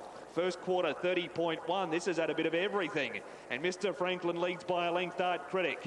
Swarovski waits for the Stun and Cullen at Pineleaf Farm passing lane. Mighty Major's got some cover fourth. Nicky's Dynamic 3 back the inside. A length and a half, Dalton Bromac around Provocative Prince from Better Be Cool. Art Critic, Elroy Jetson. Can't Get Enough and Can't Explain It. Vice Consul still going, but 6 lengths away. Second quarter, 29.3, 59.4 for the half, and still Mr. Franklin has Art Critic beaten. Dalton Bromac comes into the race. Swarovski gets through. Provocative Prince next, very wide, Better Be Cool. And next to turn for home then is Nicky's Dynamic. Third quarter, 29.8. Dalton Bromac pounced on the lead. Provocative Prince is the chaser from Mr. Franklin. It's Dalton Bromac, though, zipping right away from him, and Dalton Bromac's going to win it very impressively first up for the new barn. Provocative Prince second, Mr. Franklin third, Better Be Cool fourth, fifth Swarovski, then Nicky's Dynamic, Digital Art, Can't Get Enough, Elroy Jetson, Can't Explain It, Art Critic, Mighty Major pulled really hard, and Vice Consul, he just didn't want to be here. He's the last one in. 6, 10 and 5, 6 Dalton Bromac, Ricky May 351.40, 10 Provocative Prince 450, and 5 Mr. Franklin $5.40. Last quarter's 28.6, last mile's 157.8, and after watching that, Greg, I thought the Super Series had started early. Yeah, it was a terrific contest, wasn't it, Mark? This one by Major and Art, Mr. Bowden and Mr. Hill. They've outlaid a fair amount of money for this one and bought it out of John and David Butcher's barn and just had a beautiful run with so much speed on in the race. The time will be good. And, of course, the favourite, Vice Consul, where he was a little bit rough early and then Mark tried to progress, but the speed was on the whole way and that made it almost impossible to go around. He was 1-1, 3 back the outside. He's got a bit of scope, this horse, hasn't he? Covers the ground beautifully. And I'm thinking that long term, he's got a bright future on that performance anyway. Here's Vice Consul at the start. Did he get squeezed or was it of his own accord? He just got a bit rough in his gait there, didn't he, for Natalie? She said to hold on. He just wasn't that comfortable in his action. Here's the judges' call. We'll be back for the first leg of pick 6 at 7:45. And you'll be with Craig Roberts next. 5, Mr. Franklin. Fourth has gone to 3, Better Be Cool. From 4, Swarovski, and 1, Nicky's Dynamic. 6, 10, 5, 3, 4, 1. The margin's 3.5 lengths, 3/4 of a length, 3.5 lengths, 2 lengths. The winner's time was 3:12.8, a mile rate of 1:59.3. The 858 seconds, the 428.4. A very good time there for the winner, and there is Benny Hill out there to greet it as well. Just waiting for the result to come through. Ricky May looking pretty happy about things there as well and having the first start for the new stable. Waiting for the result, we'll have a look at the market for the Group 2. Barron Supplies, South Island Champs, race 8 on the card, 5 Dream Collector dominating proceedings here, 1.45, 1.08, $1.70 for a win, $1.80 for a place. On the tote, piggybacks at 9 and 2.2, 731.40. And the other runner in single figures, number 7, Colby Magic, 6 and 1.65, 490, 130. So Ray Adcock looking for 4 tonight is Ray Adcock, and he drove 6, 10, 5 and 3 with the numbers. Dalton Bromac at 351.40, 450 for Provocative Prince. Mr. Franklin at 540, 57.90 Quinella, trifecta 1,465.10, 20. All right, we've got the dogs getting their stir up there. We'll go through this quickly, runner by runner. Andy, Piggyback, number 1. Well, was out of form for quite a while, wasn't it? I think Craig and I bet you Brian Fremantle and Steve Clark both had a big smile on their face when they seen this fella drawing the 1. That's definitely where he wants to be, only beaten once with the red rug upon him. Yeah, hit it 10 times too. Lady Shamby, the other runner for Steve Clark, that was impressive, winning the heat, although albeit there was a bit of a skirmish when they swung for home. You know, it was probably a bit of a fortuitous win, really, wasn't it, Craig? And, you know, it's got its chance. I bet you Steve Clark's smile got even bigger when she drew in the 2. And, you know, if she can land on the bunny, she's half a chance as well. Yeah, handy to draw box 1 and 2 and a big one. Corborn War, number 3. Well, it capitalised on that bit of a shamble, so was a wee bit lucky to qualify for this. But on his day, he's a good dog. He's gone 30-22 here before.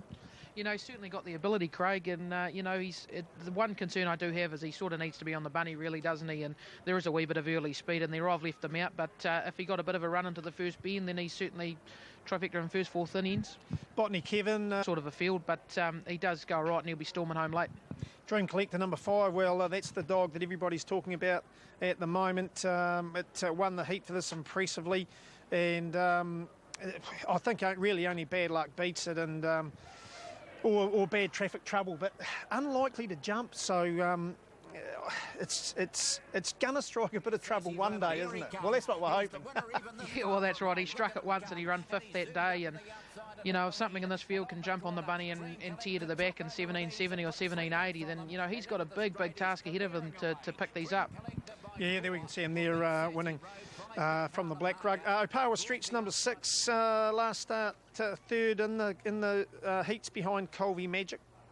Yeah, surprisingly good record off the 6th there too, Craig, but you know, I've left her out as well, and I think she'll be struggling to get into it. Colby Magic for Ray Adcock, he's having a great night. He's won 3 so far. Colby Magic won its heat 30-14 was the winning time, and it was only 100th of a second slower than the other one. Yeah, and hasn't she come right at the right time too, Craig? I know Ray Adcock's got big raps on this girl, and you know, if she can take a screamer like she did last week, well, she's going to give Dream Collector something to chase for a very long way. And Dennis Schofield all the way down here as well with Sassy Road. That finished 2nd in Dream Collector's fastest heat of 30-13, 3 lengths away. You know, I won't mind the wider draw on offer either, Craig. I actually chucked her in to run 2nd. I think she's the value in the race. You know, she's got a bit of early speed as well, and Colby Magic, as we know, likes to get down toward the rail, so could end up with a bit of clear air early, and if she does, I think she's good enough to get a slice of the action. Yeah, look, you can't not go Dream Collector on top, because if it does get space early and get up somewhere near the end of the back straight, it's just going to Bolton. 5, 7, 2 and 8 for me. 5, 8, 7 and 2 for me, Craig. I'm with you there. He's the dog you have to go with. He can get himself beaten, but geez, wouldn't it be good just to see him jump though? I know it's not likely, but wouldn't it be good to see what he could run if he come out on the bunny? Look, if this dog jumped and led to the winning post the first time, the track record would be getting broken. I don't think there's any doubt about that. A freakish dog, and had 2 tickets in Australia, both for failing to pursue, but as I said, the second time, looking at the video, I think the stripes were a bit tough, and it should have been put out for marring rather than failing to pursue. Yeah, no, that's right. And since he's been here, Craig, I think the old finish-ons helped him, like it does a number of dogs coming from Aussie, and Dave seems to have him pretty ironed out. Yeah, well, Dave said that he's pretty mad keen chasers. So, all right, they're in behind the boxes there. Trevor, we'll head up to you. Dream Collector, only bad luck beats it. Yeah, I think so. You know, he does freakish things. Dream Collector, as we know, he's not the good beginner that he could be, but you know, that's just his racing style, isn't it? He'll be last out of the boxes, but he'll be looking no hope at one stage. But you can never write him off. Dream should be a tremendous race. 5-1-2-7, and they're just about boxed here for the 2014 running of the Barron Supply South Island Championship. Green light is through. Bunny set in motion. They're about the jump set.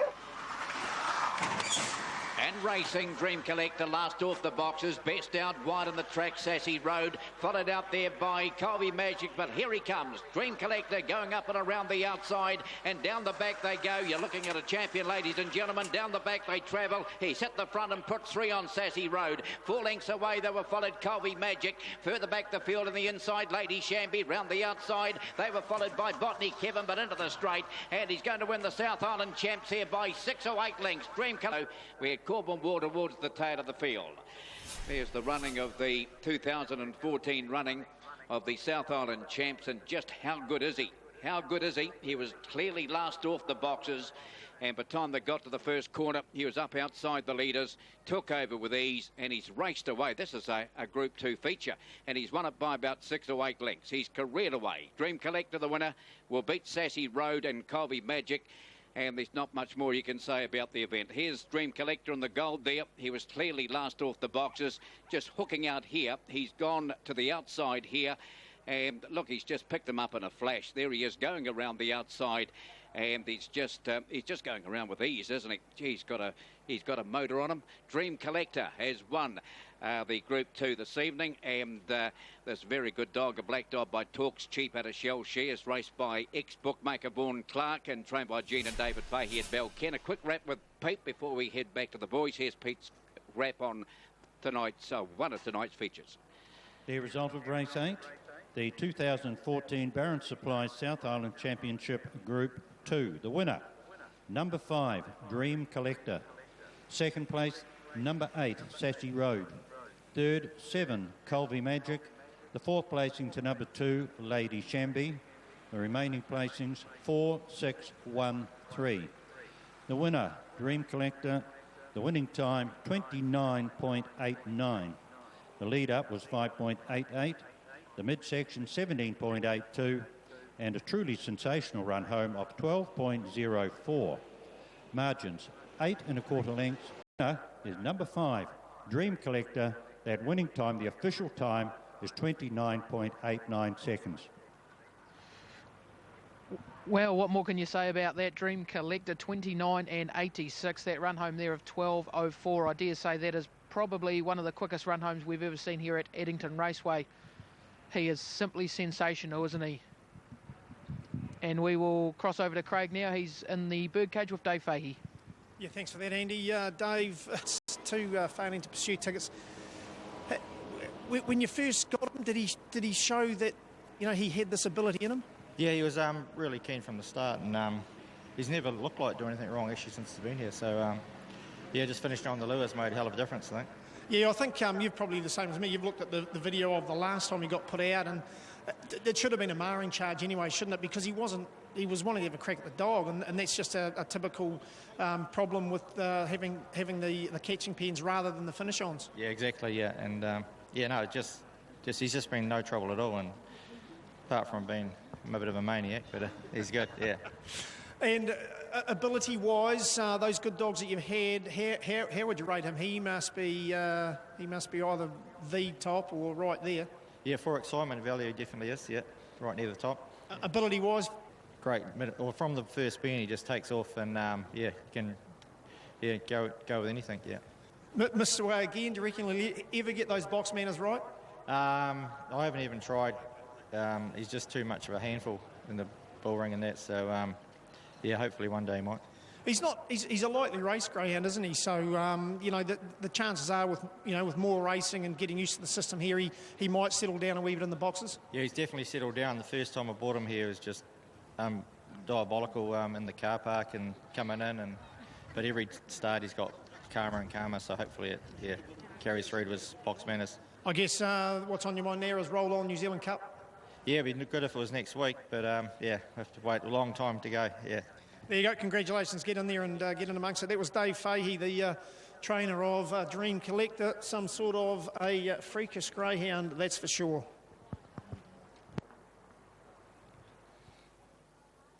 Yeah, absolutely outstanding performance by Dream Collector. He's slow away again tonight, but gee, he's got a massive finish on him. And box 5, no problems for him tonight. Our 4th tonight at Alexandra Park. Favourite here, Sunny Vacation, 360-150. Second favourite, Star Monarch at 470. Earlier in the night, I caught up with Morris, and this is what he had to say about Star Monarch. Morris, you drive Star Monarch for Rebel Douglas tonight. A trotter that's a model of consistency at the moment, and off the front, he's going to be hard to beat again tonight. Yeah, he come up a grade and he run second last time, and he's a good honest trotter, and he's always a show, you know. So yeah, you just have to have him right in there. Is he surprised you? I know it's hard when you go from maidens to C1s, but I know you didn't drive him last week at the junior drivers race, but he just looks like he's going to the next step. Yeah, he always feels quite a nice horse, and he was doing things wrong there for a while, and but he's getting his act together now, and he's actually, you know, going very good races. But he's, you know, well enough bred horse, so he should be good. Nice horse, Star Monarch. I put him on top in front of Sunny Vacation. I thought the best value in the race is horse number 8, Ace Moment. He missed away last week, and gee, he made up a lot of ground. So Ace Moment, horse number 8, best roughie in the race, won Amy's Invasion and Include. There's the Turbo Quaddie, Sunny's Little Whiz, Change Stride, Ideal Flyby, and Dalton Bromac. Runners 1, 9, 1 and 6, 14.06 winning units, and that dividend $5,334.20. 1, 9, 1 and 6, $5,334. Head-to-head here, option 524, Amy's Invasion versus Ace Moment on option 524. Aaron, nice field race number 4. You're in the camp of Sunny Vacation. Yeah, it was an amazing run last time when about 100 metres off the leader with 1,600 to trot. That was over the 2,200 metres last Friday night and ran home strongly for third behind Djokovic. Beat home Star Monarch prior to that. So firmly in the camp of Sunny Vacation, running for a Moneybags bonus tonight. 4-Star Monarch continues to race well.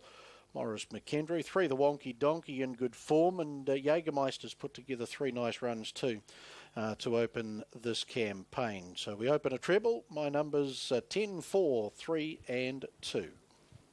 Yeah, thanks Aaron. Sunny Vacation, of course, as I say, got a long way back last week and made up good ground. He'll start favourite. $3 on the book, $3.10 the tote. Money keeps coming for Star Monarch. $4 the book, $4.30. Third favourite, horse number 3. And that is the Wonky Donkey. Let's head upstairs for the Streamline. Thanks, Craig. And these runners about to turn into a face-up to a starter, Frank Phelan, for the Streamline Freight handicap trot over the 2,700 metres to open our second treble on the program tonight here at Alexandra Park. Midwinter Christmas at the Races evening. The third of our 4 midwinter Christmas at the Races. Further information there, how you can get involved next Friday night, the 11th of July. alexpark.co.nz. And don't forget, whilst there, like us on Facebook, and that'll keep you up to date with all the happenings here at Alexandra Park. Sunny Vacation comes up to its mark now. The barrier strands release. They're off. Sapphire Castle and a wee bit slow off the front, as to Terrace Cova. First one out is Kip Kano from on the inside. Amy's Invasion and Star Monarch. 2 lengths the Wonky Donkey. Terrace Cova is coming forward now as off stride Jägermeister getting around that Ace Moment. Let's Hope gets underneath that. Out wide is Sunny Vacation. The favourite is safely on the journey. They're followed by Sapphire Castleton, and Mumbeat Lyle gallops into the first corner with Jägermeister. And now Star Monarch, the second favourite, puts in an uncharacteristic early gallop for him, and he'll go back to a last of the group as they work into the lane their first occasion. The Wonky Donkey gets up on the outside of Amy's Invasion. 2 lengths Terrace Cova. Kip Kano back on the inside. 3 lengths away in the field to Let's Hope. 2 lengths Ace Moment. Sapphire Castleton racing on the inside of the favourite Sunny Vacation and Joshua Dickey. 1.5 lengths away Star Monarch, and the other pair losing their chance, Jägermeister and Mumbeat Lyle. 1,900 metres left to trot as they put the stables behind them. Terrace Cova about to work on to the lead now for Luckchin. 1.5 lengths over the Wonky Donkey. Amy's Invasion, Kip Kano. Ace Moment left parked around Let's Hope. 1-1 Sunny Vacation, then Sapphire Castle and Star Monarch. The other pair in a break of 15 to 20 lengths as they trot into the back straight. Terrace Cova, 1,650 to go. Ace Moment comes up alongside. wants a shot for the lead here. Nicky Chilcott aboard Ace Moment. Gets in front now as they work down to the end of the back straight and working the Showgrounds turn. 2 lengths the Wonky Donkey, Sunny Vacation. Amy's Invasion the next with Star Monarch to her outside. 1.5 lengths Kip Kano. Then Sapphire Castleton. Now Star Monarch's galloped again on the Showgrounds turn here.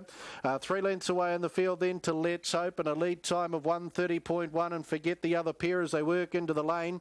And the second favourite Star Monarch now is the best part of 15 lengths off the back of Let's Hope, the last horse of the main group. Terra's Cova 30-4, the opening quarter of the Streamline Freight Handicap Trot, leads by a length. Ace Moment couldn't wrestle the lead off her, and back on the inside the Wonky Donkey. Sunny Vacation and Joshua Dickey's had a gorgeous run in transit at the Judge Bell, and 1 to go. Kip Kano 3 back on the inside. Amy's Invasion to his outside, 1.5 lengths. Let's Hope and Sapphire Castleton, and 2 lengths Star Monarch and Jägermeister and Mum Beat Lyle. No chances. They trot out to the 800 metres. The second quarter in 33.6, and Terra's Cova leads by a length. On the outside, Ace Moment, the Wonky Donkey will wait the passing lane. Sunny Vacation couldn't have asked for a better trip in transit, 1-1. Kip Kano back on the inside is 3 back to its outside. Amy's Invasion, then Let's Hope racing on the inside of Sapphire Castleton, and 1.5 lengths away to a Star Monarch. They're the winning chances, 500 to go. Off the back they come, they work the Showgrounds turn their final time. Terra's Cova with Ace Moment, the quarter down the back, and 30.4. Ace Moment goes a length in front, but Sunny Vacation comes off the back of Ace Moment now. Then the Wonky Donkey, Amy's Invasion, Kip Kano.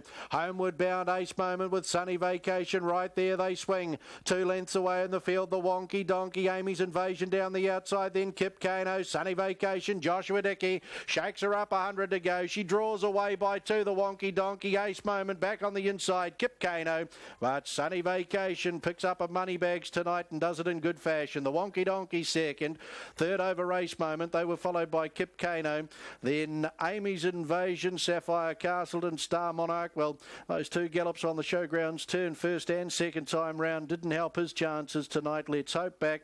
Terra's Cova knocked up. Mum Beat Lyle will just beat home Jägermeister. Streamline Freight Handicap Trot. Sunny Vacation 335.4 off the front, so we'll trim that up about 0.7 of a second from the 10 metre mark. And final quarter in 30.7, and had that lovely trip in transit. The Dream Vacation 6-year-old gets in nicely over the Wonky Donkey. Ace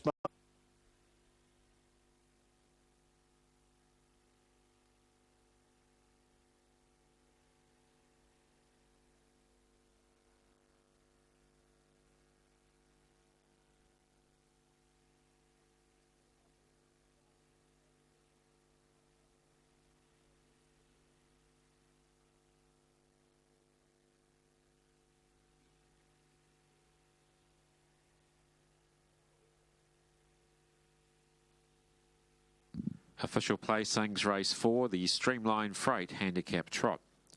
10.38, 6.15. 10.38, 6.1. Rate of 27.9. Last 861.2, the 430.7. The margins 1 3/4 lengths, 1.5 lengths ahead.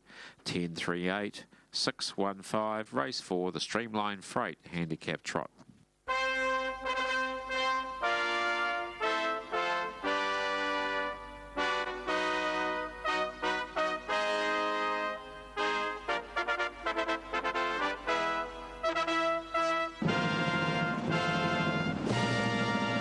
Fanfare sounds for Sunny Vacation, picking up the performance incentive bonus tonight for the connections. BL Calder, Mrs. K.E. Calder, MB Calder and Miss N.E. Calder. John and Joshua Dickey, the trainers at Clevedon. Joshua Dickey doing the driving. Secure the lovely run in transit. Pulled out of the 1-1 at the 300 and powered clear in the home straight. Win 4 at start, 45 for the Dream Vacation 6-year-old bay gelding out of Sunning, and bred by co-owner B.L. Calder. Nice win, Sunny Vacation. Part of the victory celebration. Scott Plant for Streamline Freight, and Auckland Trotting Club steward Gordon Robertson also in attendance. 3, the Wonky Donkey for second. A Thanksgiving G's Pride 4-year-old bay gelding, raced by LK Dudfield along with DS Shannon, Strawn, I.E. Davis, PM O'Brien and MJ Kimball. Nathan Williamson trained at Ryle Bush and Simon Lawson. 8, Ace Moment for third. Dream Vacation Stay a Moment Brown 5-year-old gelding, raced by Mrs. N.J. Hackett, P.J. May, I.J. Smith, G.L. Reid, Ms. D. Wop and A.L. Wilson. Michelle Wallace and Bernie Hackett, the trainers at Waiuku, and Nikki Chilcott. 10, Sunny Vacation, $2.50 and $1.50, $2.50, $1.50. 3, the Wonky Donkey, $2.40, $2.40. 8, Ace Moment, 2, 4, $1,663.50, $1,663.50. 1 and 10 in the double, $13.10, $13.10. 1 and 3 concessions, $17.40, $17.40.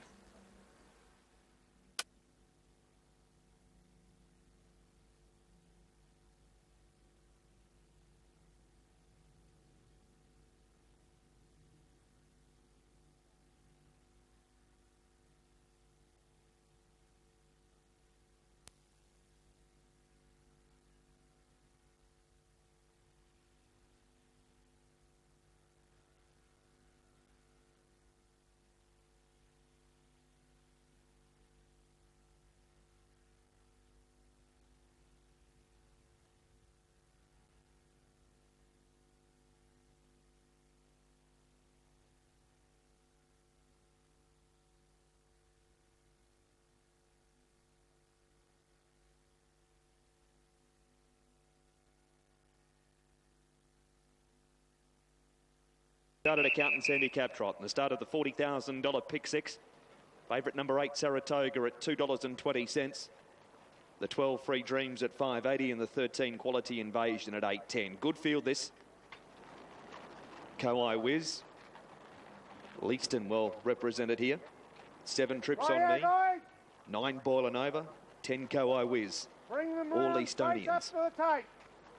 Quality Invasion. Free Dreams about to come up. Balmain. 8 galloping at the start, thanks for playing. Saratoga had to swing inside to miss it, but did so. And Balmain and Indiana Jones are going to be the first 2 down to the winning post. Paint the Moon's running third at about 3 lengths to All It Up, and then came the stablemates. Trips on Me inside of Ko-I Wiz. Free Dreams off to a flyer off the 30 metres as on a searching forward move, just like Blenheim. Saratoga inside of Boiling Over and 2 lengths to Gregory R, a length and a half Quality Invasion. And Town offers thanks for playing. Leader is Indiana Jones, gets down to the pegs to lead by 2 on Balmain. Length and a half away third, Paint the Moon, and 3 away fourth, Trips on Me. Parked is All Lit Up, a length and a half in front of Ko-I Wiz. Free Dreams was able to slot to the running line in front of Saratoga. Boiling Over went to the pegs. 2 to Gregory R and 2 lengths to Quality Invasion, and tailed right off out of the races. Thanks for playing. Lap and a half to go, and up front a change of lead as Balmain takes over from the fresh up Indiana Jones. Paint the Moon running third and All It Up left park fourth again. Ko-I Wiz covers up Trips on Me and then Free Dreams. Boiling Over's inside of Saratoga and a length and a half Gregory R from Quality Invasion. And tailed off as thanks for playing. They've got about a mile to go. And it's Balmain and Colin DeFilippi by a length and a half. Indiana Jones is running second and third is All Lit Up. 3 back the inside, Paint the Moon. Moves coming now. Free Dreams hooked down in front of Quality Invasion, who started that run. Ko-I Wiz the running line from Trips on Me, Saratoga, Boiling Over, and then Gregory R and tailed off thanks for playing. Lead time 1 minute and 21 seconds, and Free Dreams is going to take over now and roll to the lead and finds the top by a length and a half on the trailing Balmain. Quality Invasion works up without cover, and All Lit Up's now 1-1 around Indiana Jones. Ko-I Wiz and Paint the Moon together from Trips on Me and Saratoga, and the leader is Free Dreams by a length and a half. Running second, Quality Invasion, breezing around Balmain, and All Lit Up's fourth. 3 back the inside is Indiana Jones from Ko-I Wiz, and 4 back on the pegs, Paint the Moon. Then Saratoga around Trips on Me from Gregory R and Boiling Over, and tailed off out of the races. Thanks for playing. It's Free Dreams midway down the back, 700 to go. Leading by a length over Quality Invasion. Balmain third and fourth is All Lit Up. Indiana Jones held up 3 back the inside from Ko-I Wiz. Then Paint the Moon, Saratoga. Next Trips on Me from Gregory Aaron, 2 lengths away, Boiling Over. Second quarter, 31.7, 63.1 for the half, and Free Dreams half a length. Quality Invasion right there, second. Balmain third. Kauai Wiz moves 3 wide to fourth, around All Lit Up. Saratoga follows it forward from Indiana Jones, held up, then Trips on Me. Paint the Moon, Boiling Over, Gregory Aaron as they pack right up, turning in. Third quarter in 30.2. The leader is Free Dreams, a length and a half. Kauai Wiz going after it. Balmain gets through. Wider out of Saratoga, it's Free Dreams in front past the 120. Kauai Wiz, Saratoga's out wide and coming fast. Saratoga's coming very quickly to Kauai Wiz. It's gone by Kauai Wiz, Saratoga, and wins it by 3/4. Free Dreams ran third, fourth Balmain. Next in Trips on Me, speeding home from All Lit Up. And then came Paint the Moon from Gregory R. Further back, Quality Invasion beating in Boiling Over and Indiana Jones. 8 Saratoga, Mark Purdon, 210 and 160. 10 Kauai Wiz, 470, and 12 Free Dreams at $1.70. Let down with a very powerful run after following Kauai Wiz into the race. 29.2 the last quarter, 2.5 for the last mile. Free Dreams let up. Balmain runs third. Trips on Me's been a nice run in behind them too, making ground, but the favourite has been too good. Was hold the breath stuff from the 100-metre mark. Angled off the back of a pretty game Kauai Wiz, who's racing really well. Did a nice job up at Blenheim, has come to Addington tonight and gone a terrific race for Terry and Glenys Schmeel. Glenys doing the driving. And then Free Dreams, who was looking for 4 on end, burnt around, got the lead, has fought solidly ahead of Balmain, who of course is in again on Sunday. Glenys Schmeel goes for the plug, says, come on, we need to get moving here because this horse is going to come quickly, and Saratoga has done exactly that. 6 from 18 now, up over $40,000 in the bank, and raced, of course, by the Go Harness Trotting for Fun Syndicate. There's a large number of them here. We'll get Mark Gallagher's call and then head back to Craig Roberts. In third, 12 Free Dreams. Fourth has gone to 4 Balmain. From 3 All Lit Up and 7 Trips on Me. 8, 10, 12, 4, 3, 7. The margin's 3/4 of a length. 3/4 of a length, 1 1/4 lengths ahead. The winner's time was 3:22.3, a mile rate of 2:05.2. The last 859 seconds, last 429 seconds. Saratoga, number 8, yeah, too good there. 210, 160, 10 Kauai Wiz at 470, and number 12, Free Dreams at 170. The Quinella returns $20.60. Trifecta, 198.30 in the first 4, 8, 10, 12, and 4, $2,177 even.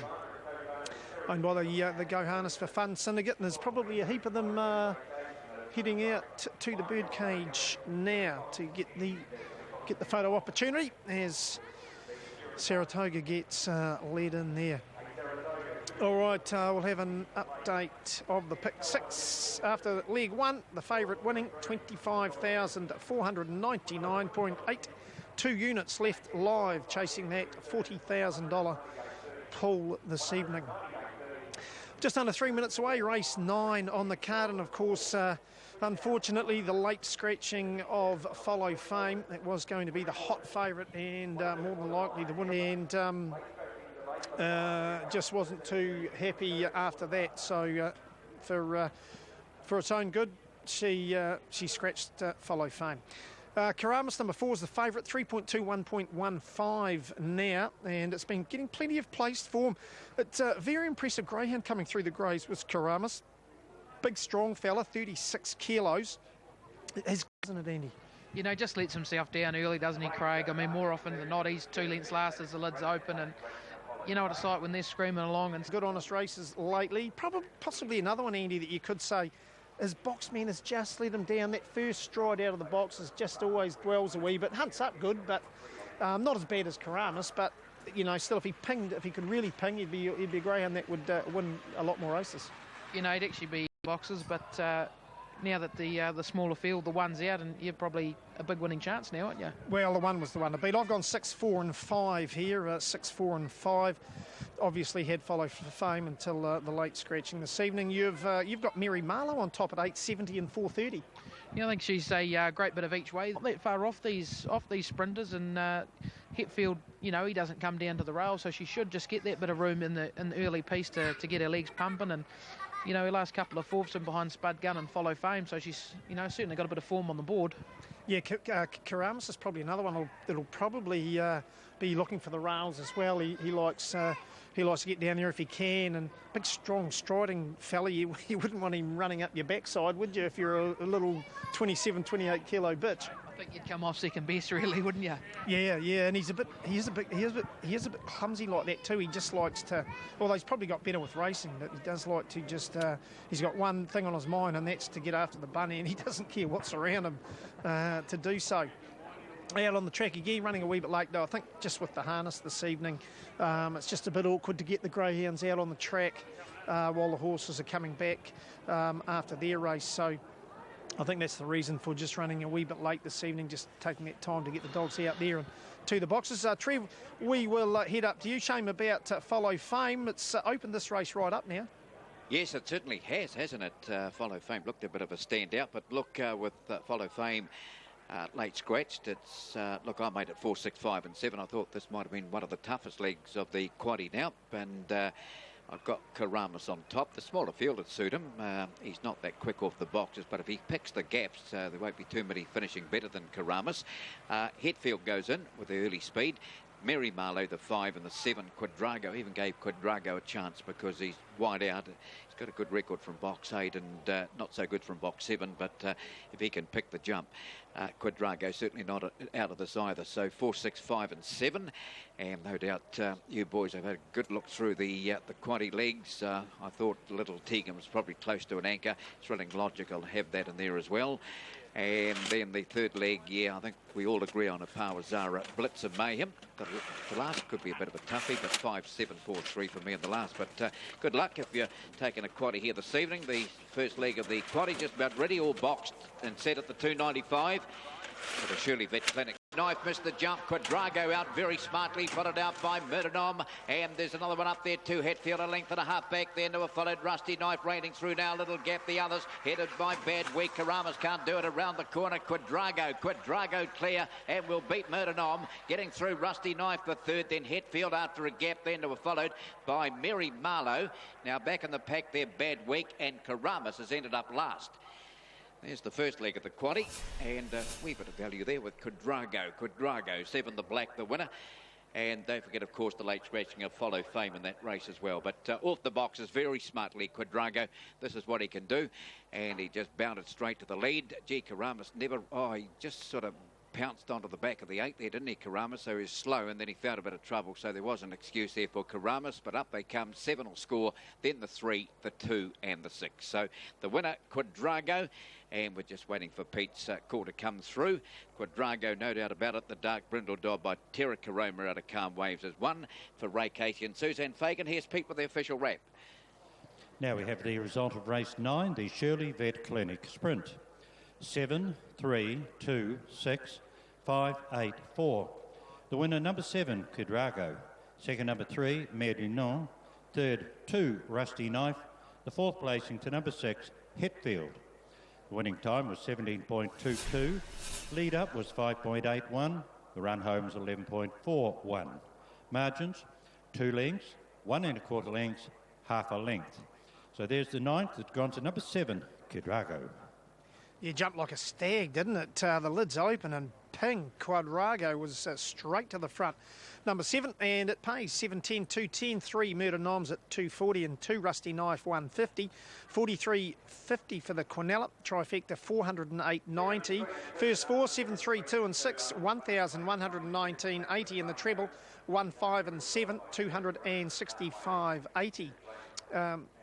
Good start to the quaddie there too with Quadrago getting up. All right, we're going to have a break here on Trackside Live.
Welcome back to Alexandra Park. Just prior to race number 5 tonight, the Caduceus Club Mobile Pace for the Class 1 paces over the 2,200 metres in a very even betting field. There's a couple of horses around the $5 mark here with Prince of Pops at $5 and also Priscilla's Girl, who trialled up here on Saturday at around about $4.60.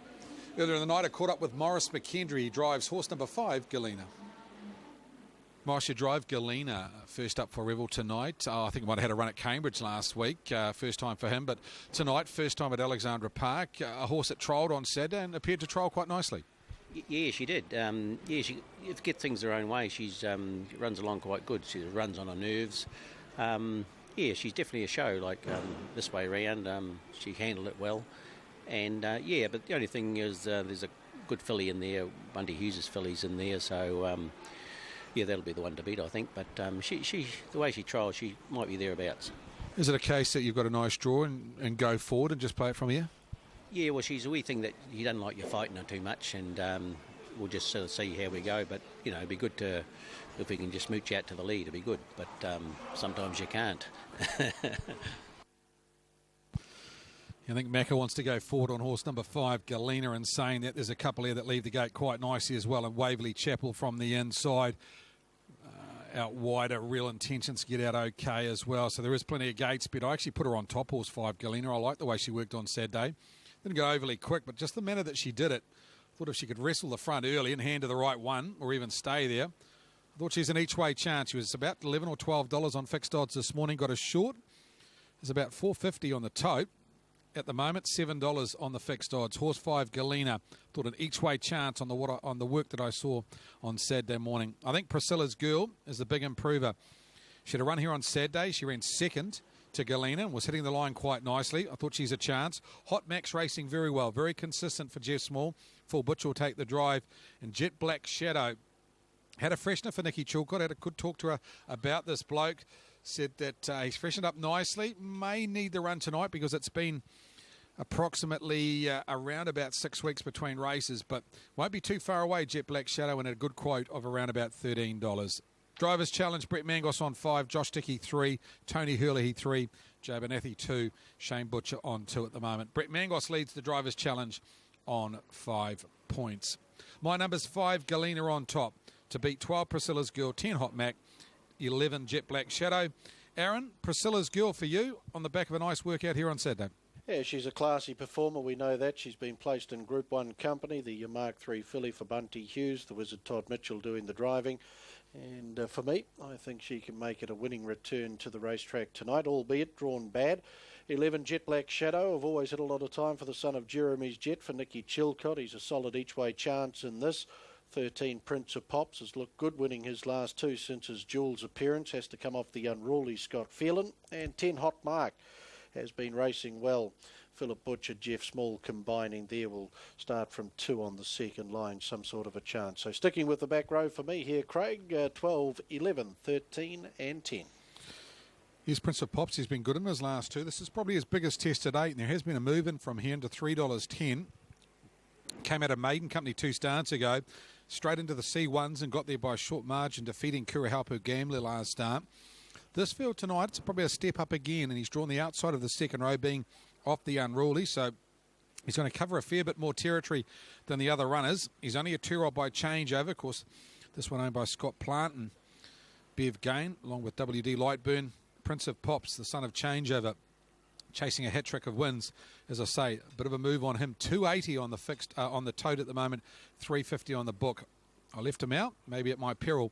I thought it was a huge step up in class for him tonight, but if you're a fan of Prince of Pops, he's racing in a super vein of form at the moment and won't be far away tonight. Other chance in the race, Hidden Bad. She was good winning a maiden last start. She steps up to the C1s.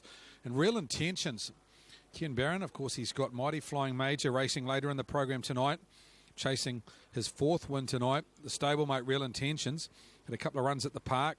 Peter Ferguson drives again. First up, winner at Alexandra Park, defeating Stella Camwood, and then ran 3rd to Prince of Pops last start. So the filly by Better's Delight, racing very, very well. And another one in what is a very even field, not without a first 4 chance. It is the first leg of place 6, race number 5 tonight, the Caduceus Club Mobile Pace. They're in behind them. Tigers Speak Up, first one up onto the yellow bar arm. Hidden Bad, Real Intentions, Galena, Smiling Tact, Okie Dokie, Triple Bouquet and Waverley Chapel. That's our front line. The second line consists of Clarius on the inside of Hot Mark, Jet Black Shadow, Priscilla's Girl.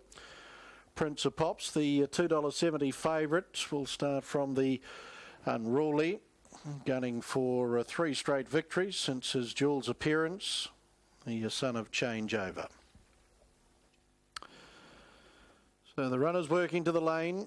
This the Caduceus Club Mobile Pace over the 2,200 metres to open place 6 tonight, and also a double. Just about at dispatch, green light there, the Caduceus Club Mobile Pace field on their journey. And a good front line here. Who's going to be the first out? Waverley Chapel, Galena come out well with Smiling Tact, and out wide a Hidden Bad. Then Triple Bouquet looking for a spot behind those as they work the first corner. They're followed by Clarius and Hot Mark, out wide a Prince of Pops, then Real Intentions, Okie Dokie. Jet Black Shadow gets in front of that pair. 2 lengths Priscilla's Girl back second last, and Speak Up is last as they pace into the back. Hidden Bad now to take over for Stormont, a length and a half to nestle into the trail is Galena. They're followed by Waverley Chapel, then Triple Bouquet, and sitting out Park Smiling Tack. Back on the inside Clarius. Hot Mark in the 1-1, 2 lengths away Prince of Pops, 3 lengths Jet Black Shadow racing on the outside of Okie Dokie, then Priscilla's Girl. Real Intention snag back now to second last with Speak Up to her inside. Lead time 41.2. They're getting along, 1,400 left to go, and Galena's come out of the trail to whip around now to take the lead off Hidden Bad. Smiling Tack third and parked around Waverley Chapel, and Hot Mark 1-1. Triple Bouquet 4 back on the inside, then favourite Prince of Pops on the outside of Clarius. Prince of Pops got feeling, sees the move of Real Intentions coming forward 3 wide, gets out of the 3 back 1 off spot to come forward. Clarius back on the inside, then Okie Dokie, Jet Black Shadow, Priscilla's Girl and Speak Up. 31 and 4 the opening quarter of the Caduceus Club Mobile Pace. And Galena Morris McKendry, they work the stables corner their final time over Prince of Pops, and Hidden Bad is third and getting that nice run in the trail. Smiling Tack 1-1 around Waverley Chapel. Triple Bouquet has the back of Waverley Chapel as Smiling Tack has galloped in the 1-1 here. Hot Mark gets around her as to Real Intentions, then Clarius, Priscilla's Girl, Jet Black Shadow. Speak Up and Okie Dokie was hampered by that gallop of Smiling Tack. 32 and 3 the second quarter. Galena down the back under a nice rein 2 by the Magic Man. Prince of Pops the favourite second, parked around Hidden Bad, then Waverley Chapel. Hot Mark 1-1. There followed Real Intentions on the outside of Triple Bouquet. Priscilla's Girl 6 lengths off Galena as they work off the back. Then Clarius and a length away in the field, then to Jet Black Shadow around Speak Up and Okie Dokie. Third quarter and 30.6 they come to the corner. Prince of Pops takes over now from Galena. Here's Priscilla's Girl getting around Real Intentions, further back in the field to Hidden Bad but homeward bound. Prince of Pops a length and a half. Hot Mark off his back. Priscilla's Girl and Real Intentions down the outside. It's Prince of Pops, but here's Hot Mark. This model of consistency at the 50 goes to the lead. Will he be rewarded for another win? He will certainly. And the son of Mark 3 in.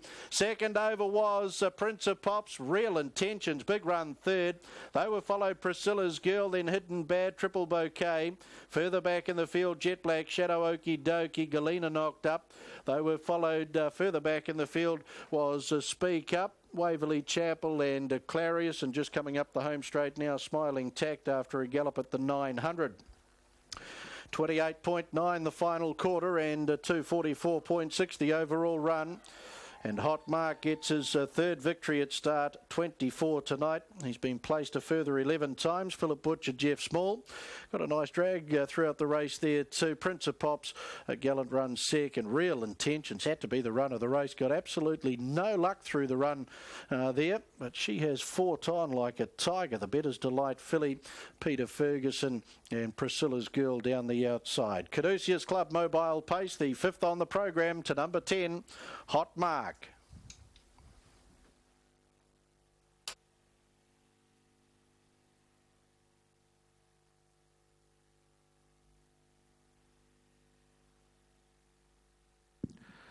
Official placings, race 5, the Caduceus Club Mobile Pace. 10, 13, 6, 12, 7, 2. 10, 13, 6, 12, 7, 2. Horse 10, Hot Mark, paced the 2200 metres in 2:44.62. It's a mile rate of 2 minutes, 0.4. Last 859.6 and the 428.9. The margins 1.5 lengths, 3/4 of a length a neck. 10, 13, 6, 12, 7, 2. Race 5, the Caduceus Club mobile pace.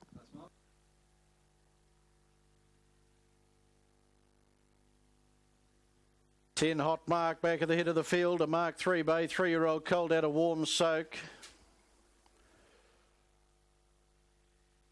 Raced by LT Henwood. Jeff Small, the trainer at Patamahoe. And Philip Butcher comes back at the head of the field. Hot Mark bred by the Hardwood Breeding Syndicate. And career win 3 tonight at start 24. And gets the job done nicely. This model of consistency back at the head of the field, greeted by Auckland Trotting Club steward Murray Goldsworthy. 13, Prince of Pops for second. A changeover brown 2-year-old gelding out of Slangivar, raced by SR Plant, WD Lightborn and Mrs. B Gain. Steve Telfer and Chris Garlick, the trainers out of Papakura, Scott Phelan. And 6, Real Intentions, game run third. Better's Delight Bay, 3-year-old filly out of Tizzick Cullen, raced by J.H. Mullins, J.C.T. Cutler, J.W.E. Durning, J.A. Harley, P.C. Wells and T.J. Sprott. Peter Ferguson doing the driving for West Melton trainer Ken Barron. Number 10, Hot Mark, $11.90 and $2.30, $11.90, $2.30. 13, Prince of Pops at $1.80, $1.80, and 6, Real Intentions, $2.50, $2.50. Quinella, $17.40, $17.40. Trifecta, $222.30, $222.30. The first 4, $670.60, $670.60 for the first 4.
Know if the fact that Kallenberg does go the right way. There he is, used with Nige. 1 to run second, Drovers there. 3 Better Click and 9 Smooth Linda to round out the first 4.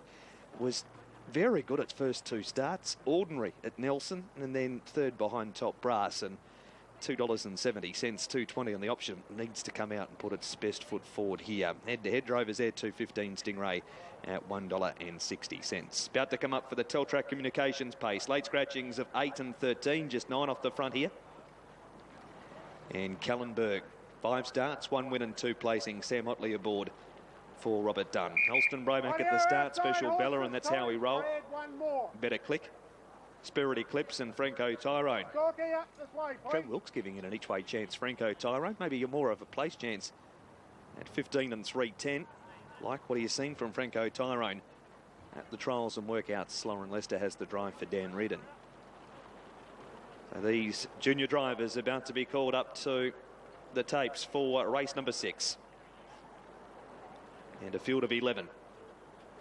This race precedes the first leg of the quaddie, which will be race number 7 at 8:45. Better Click, Holston Bromac ready. Special Bella right. Smooth Linda comes up. Walk him up. Kellenberg Happy. racing. And Stingray away fast. Drover's Air went away safely off the inside. Holston Bromac has left roughly, so has Spirit Eclipse. It's back down as Spirit Eclipse, and Holston Bromac is now 2, and Kellenberg's going pretty roughly at the back. It's mixing its gait, and it's got into a gallop, the favourite. Better Click is going up to take the lead off Stingray, and 2 lengths away, third Drover's Air. Fourth is Shard's Assassin from Franco Tyrone, and 2 lengths to That's How We Roll from Special Bella. Holston Bromac, and then came Smooth Linda, Spirit Eclipse, and 6 lengths to Kellenberg. Leader is Better Click, turning to the back, took over from Stingray, who'll be happy to trail. Doesn't mind sitting on the leader's back at all. Perfect spot for Stingray. Michelle Nilsson's going to come out and around. She wants to lead. Drover's Air's running third, and racing fourth, Franco Tyrone around Shard's Assassin. Then came That's How We Roll, and down next to the pegs, Holston Bromac. And then came Special Bella, followed then by Smooth Linda, Spirit Eclipse, and 3 lengths to Kellenberg. It's Stingray back in control, short of a lap and a half to go, 1800 out. Second, Better Click, and a length and a half away, third, Drover's Air. Shard's Assassin, 3 back the inside, and running fifth is Franco Tyrone. 4 back on the pegs is Holston Bromac, and a length 2, That's How We Roll. And then came Special Bella from Smooth Linda, second last Spirit Eclipse, and Kellenberg tacks on back at the tail. 1500 to go, and Stingray comes into the straight and leads a length and a half. Better Click trails, lead time paced in 1:18.3, so pretty comfortable going for the leader. Racing Park Drover's Air around the ex-stablemate Shard's Assassin. Franco Tyrone fifth, and Holston Bromac 4 back the inside. Then That's How We Roll, and Special Bella, followed by Smooth Linda, Spirit Eclipse, and Kellenberg is last. Round to go in the junior drivers race, and Stingray leads. Second, Better Click. There's no further moves. There is now. Kellenberg's off 3 wide from the tail. Stingray in front of Better Click. Drover's Air parked, and 3 back the inside. Shard's Assassin from Franco Tyrone. Then Holston Bromac, followed by That's How We Roll. Kellenberg 3 wide around it. Special Bella's going to get on the back of Kellenberg from Smooth Linda and Spirit Eclipse. First quarter in 32.4, 8:75 to go. And the leader Stingray. 3 wide to second comes Kellenberg. Leaders back, Better Click. Racing fourth, Drover's Air from Franco Tyrone. 3 back the inside, Shard's Assassin. 3 wide left in the open, Special Bella. Spirit Eclipse is following her, but she does have the earplugs out, Spirit Eclipse. Next is That's How We Roll from Holston Bromac, and Smooth Linda last aboard the train. Second quarter 31.63.4 for the half, and it's Stingray by a length on Kellenberg. Better Click waiting for the stun and Cullen at Pineleaf Farm passing lane. Drover's Air's a length and a half away, fourth from Special Bella, and then came Shard's Assassin as a lead trio breakaway. Stingray by neck on Kellenberg. Better Click's lurking in the trail dangerously. 2 lengths to Drover's Air, and then Special Bella. Third quarter 28.7, and turning for home, Stingray leads. Better Click second. Kellenberg now 2 lengths away from Drover's Air. Stingray just in front. Better Click's the only danger if there is one. Still Stingray on the inside. Better Click can't go with it. Then Kellenberg and Franco Tyrone to fight out the third. But Stingray, too good, has beaten Better Click and Franco Tyrone, or Kellenberg for third. Then came Spirit Eclipse, Smooth Linda. Further back in the race is Drover's Air, Special Bella, That's How We Roll, Shard's Assassin, and last Holston Bromac. 2 Stingray, 3.90, 1.90 Michelle Nilsson. 3 Better Click, Robbie Close at $2.20. Franco Tyrone's got really close to Kellenberg, whose size is going to help him. The 5 is at $3.30. The 10 is at $1. Just kept on kicking. Better Click looked a big danger on the turn. Last quarter 29.5. Last mile 2.1.6. Yep, Franco Tyrone all nabbed Kellenberg for the third end of the prize, and he officially joins the bog on the ban list, Kellenberg, Greg. Yeah, well, he's slowly away, had to work around them. Really positive drive here from Michelle Nielsen. Win 5 for the season for her by Mark 3 out of Diaz for the Stingray Syndicate. back to a 1-win grade tonight, part of the drop-back system, and he's really appreciated this. David and Catherine Butt win 10 for the season for them, which sounds quiet, but they haven't had a huge number of starters, and yeah, this guy makes it 6 from 28. He was beautifully placed tonight, and he's been simply too strong. Better Click, nice effort, fresh up, first up since February. It'll improve plenty. Franco Tyrone's first up since February as well. Forward trainer Daniel Reardon and Kellenberg just beaten into 4th position. But Stingray, a little bit too strong for them in the second leg of pick 6 tonight. Judges call to come through. Craig Roberts on the other side with Andy McCook. Must be pretty close for third between Franco Tyrone and Kellenberg. The winner is 2, Stingray. Second, 3, Better Click. And third, 5, Franco Tyrone. Fourth has gone to 10, Kellenberg. From 12, Spirit Eclipse. And 9, Smooth Linda. 2, 3, 5, 10, 12, 9. The margins 1 3/4 lengths, 2 1/4 lengths, half a head, 1 1/2 lengths. The winner's time was 3:19.5, a mile rate of 2:03.4. The last 857.8, the 429.3. Stingray, number 2, too good there. Michelle Nielsen doing the driving. Of course, her brother's top driver in Queensland, Matthew Nielsen. 2 Stingray pays 391.93. Better Click at 220.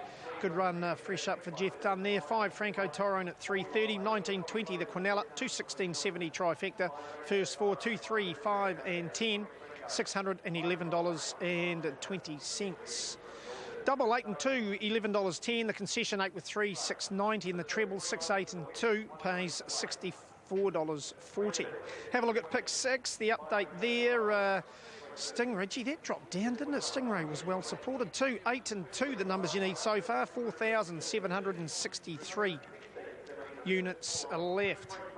All right, well, it's time that we are at the big race of the evening. It is the New Zealand Stayers Cup. It's over 732 metres, and it's drawn not too bad a field as well. And one of the features, or two of the features actually, Lochinvar Brando, the silver collar winner, and Little Tegan, who has been winning a lot of the staying races, finishing second behind Lochinvar Brando in the collar this year.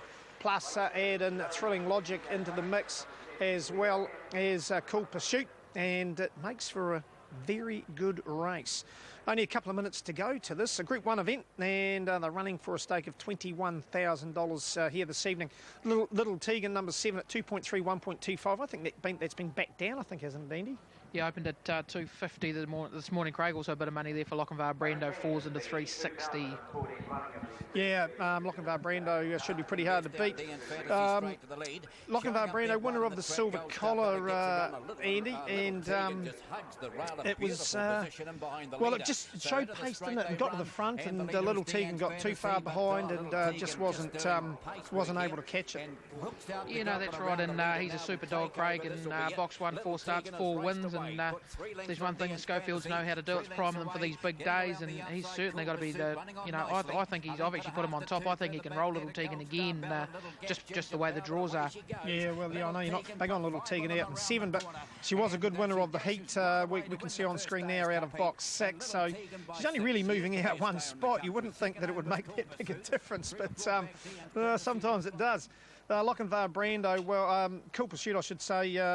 Look, I reckon that went a good race in the heats behind Little Tegan, and I think it will improve for the final. You know, it should do, Craig, and again, as I've just said about the Schofields, Karen Walsh, she certainly knows how to get them ready for the big ones, and he's always looked a good star in the making, Cool Pursuit, and he's certainly not out of this. Dan's Fantasy, bit of a one-pacer, probably thinner ends at best. Yeah, I'd say probably third or fourth would be her best lot. Thrilling Logic, number 4, that's the one that could give Lochinvar Brando a bit of curry early. Likely pacemaker, Thrilling Logic, like we said earlier, 17.29 for the sprint in her heat is very quick, and she's certainly one with a chance if Brando or Little Tegan found trouble. Gold Star Bella number 5 for Stephen Bonnie Evans. It looked like this was going to be a really good wee start, didn't it? But she just hasn't gone on with it. You know, coming to season, Craig, and she sort of just never really come back to it after it, and it's taken Stephen Bonnie a long time to get her somewhere near her best, and the last couple have been better, but, you know, I'm still struggling to have her here. Number 6, Pindari, whacked away okay. It's first go over the 732-metre trip, so it would benefit from that, but another one looking for the thinner end of the money. You know, it'll be improved for the run, Craig, but another one I've left out of the mix. Little Tegan, number 7, well, what can we say there? She's been in great form the last 8 or 10 months, and Arch and Gloria, they trekked down last week. They've trekked back down again this week in the middle of winter, and you know, look, she was a good heat winner, and I think if she gets a bit of a crack at them early, she'll be too strong. Oh yeah, Craig, she's certainly probably the better stayer in the race, and she just needs half a run at them to be powering over top of them at the end. And Stitch Up number 8, Stephen Bonnie, it's their first Group 1 too, and they've managed to get 2 in the final. You know, big effort for them, and they'll be tickled pink excited out there behind the boxes, but Stitch Up, she'll need to lead, and I just can't see her doing that off the 8. Righto, Trev, we'll head up to you. Going to be a great contest, this one. Yeah, 7-4-2-1 for me. I've gone for all of the Northerners. Little Tegan, very impressive here last week, Craig. Thrilling Logic will certainly, you know, will certainly put herself in the race. There's no doubt about that, or put himself in the race, I should say. It was a very, very good heat winner. And, of course, Cool Pursuit and Lochinvar Brando. But I did make the 7 my bet of the night, Little Tegan. I have been saying for quite a while that she's the best stayer we've got here. And I think she'll prove it tonight. Just hope that box 7's not too much of a disadvantage for her. She hasn't got a great record out of there. But... no, she keeps out of trouble. I think she's the one they've all got to beat. So just about ready. The last couple have been positioned. 732 metres. The Stayers Cup green light is through to the control tower. The bunnies sit in motion and they're about to jump. Set and racing. Lochinvar Brando jumped nicely. So did Deanne's Fantasy going to the front.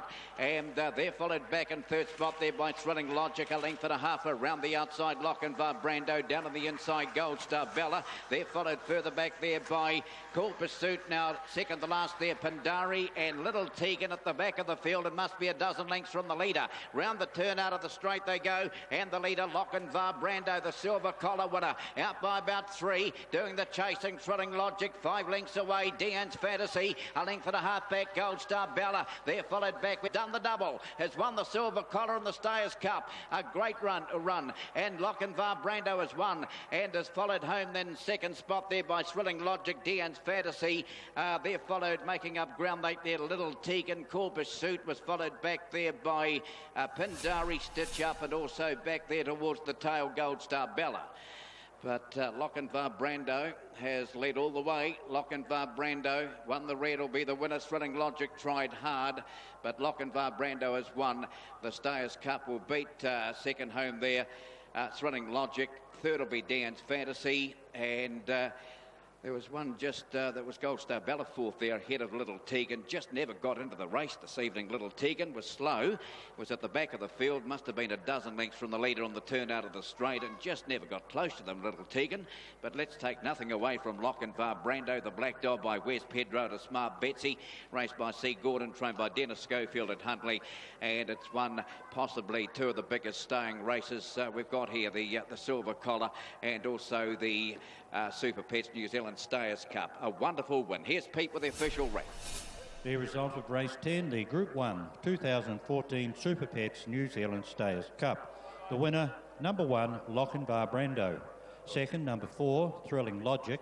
Third, 3, Deanne's Fantasy. The fourth placing to number 5, Gold Star Bella. Their winning time is 43.43.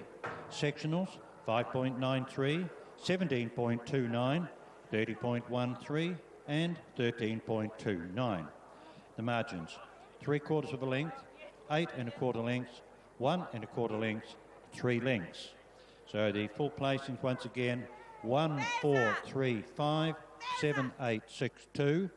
The 2014 Super Pets New Zealand Stayers Cup winner, number 1, Lochinvar Brando. So there you have the judges' call of the 2014 Super Pets New Zealand Stayers Cup, and he's done it again, Lochinvar Brando. We've seen him do this in the Silver Collar, and like we said before the race, if there's one thing the Schofields know how to do, it's prime them for these big races, and once again they are to the fore. Continues that great affinity with box 1 for Lochinvar Brando. He's now unbeaten in 5 starts from there, and We see him coming back to the podium with Kennel 4 Woman, Ingrid Archer. Great run in second there from Thrilling Logic, fought on bravely up the home straight. And in third place there, of course, was 3 Deanne's Fantasy. As we are about to get the result, number 1, Lochinvar Brando, 3.20 and 1.40. Number 4, Thrilling Logic at 1.20 and 3 Deanne's Fantasy, $3.70. The 1 and 4 Cornella is $7.60. The 1-4-3 Trifecta, $110.10. And the 1-4-3-5 First 4, $697.50. We'll cross now to Craig. He's in the birdcage with connections. Righto, with me is Ingrid Archer, and gee whiz, you're doing a lot of travelling these days, and it's pretty worthwhile when you can come down here and win a Group 1. Yeah, it's fantastic. How have you found the drive? It's the middle of winter and you've got to get through the desert road and come down to cold old Canterbury. It's a bit tricky. This fella, it was only, 6 odd or 5 months ago that he sort of started the distance racing, won the silver collar. Did Dennis or did you guys think he had that in him when he first started racing, like to become a stayer like he has turned out to be? We had our fingers crossed that he would stay, get handy to the pace. Box 1 helps. Yeah, that's a big help. Trip home, when are you away? Straight after the race meeting. Straight after the race meeting. And what is it, a nice wee 18-hour drive back home? Yep. I'm sure it'll be a lot shorter for you anyway after taking the spoils. Yeah, downhill from here. There we go. That's Ingrid with Lochinvar Brando, and just ticks on to the $100,000 mark in stake money as well. So looks like there's a few more wins to come too over the distance races.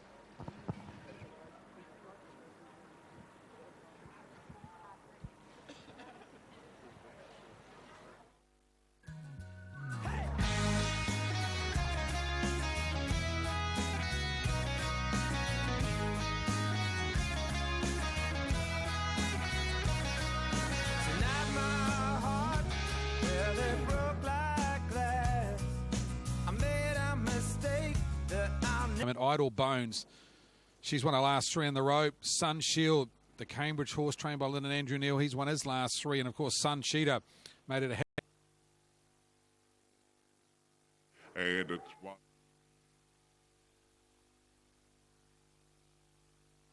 Thanks for your time, Mango. Idle Bones in race number 6. Gee, she was impressive last week. Back at the trials and did a good job on Saturday. Free run, she's very hard to beat. Is it a case of going back to the mobile and drawing the inside? 9 times out of 10, you think barrier 1's an advantage. Sometimes in a trot over 2,200, it's not. No, it can't be. But a small field, I think she should have a chance to get off the markers.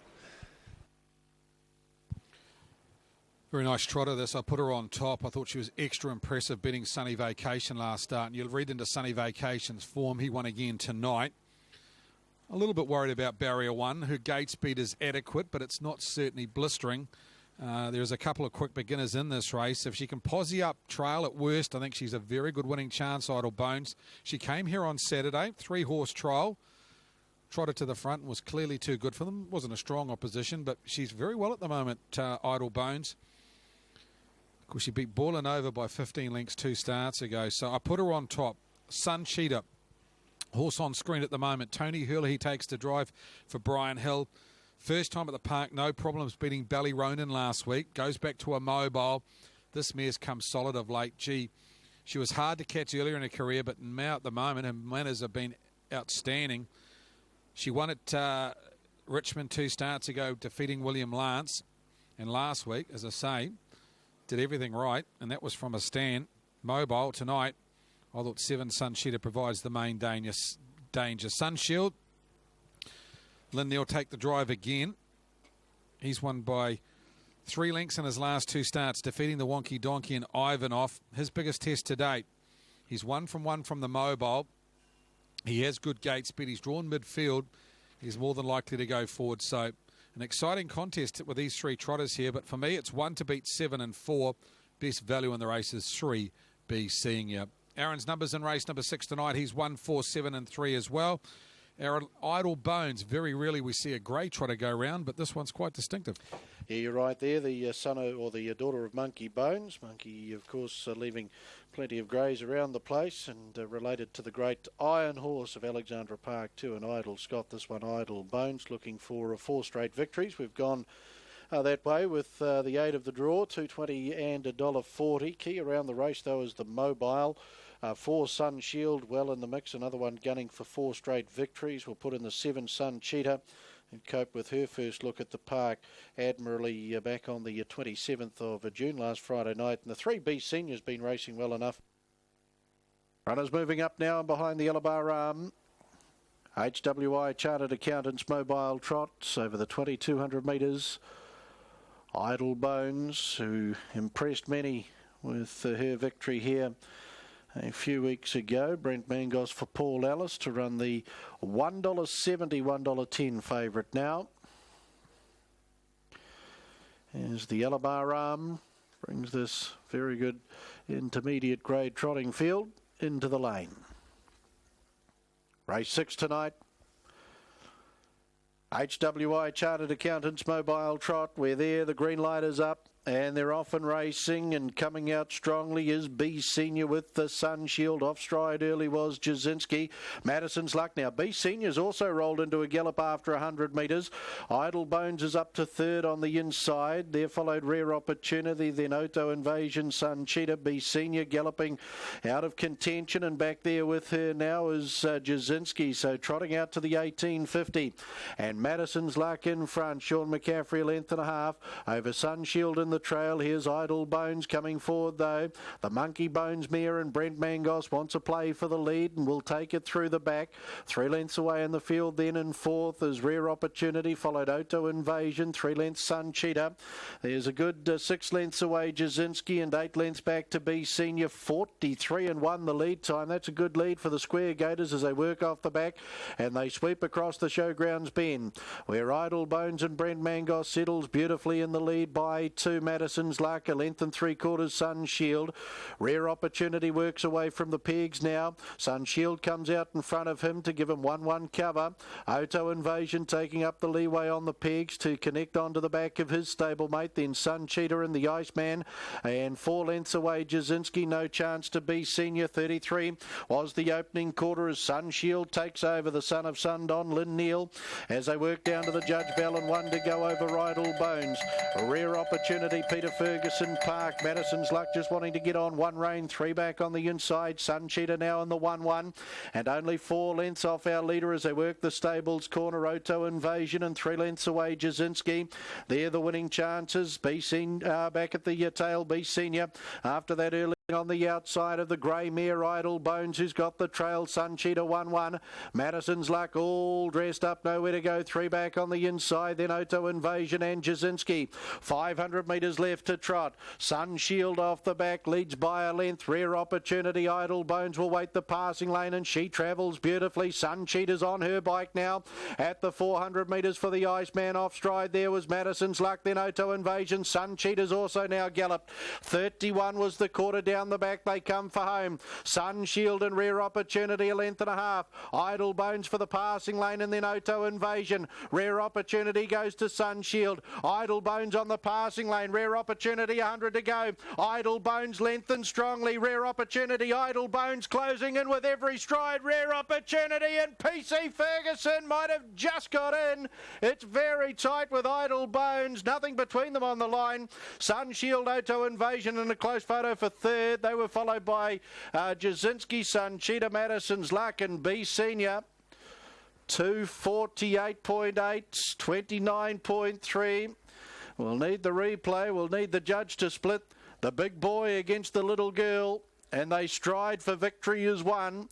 Let's have a look at them. Rare Opportunity, Idle Bones really sticking the neck out, but no, Rare Opportunity will do just enough to beat out Idle Bones to Rare Opportunity.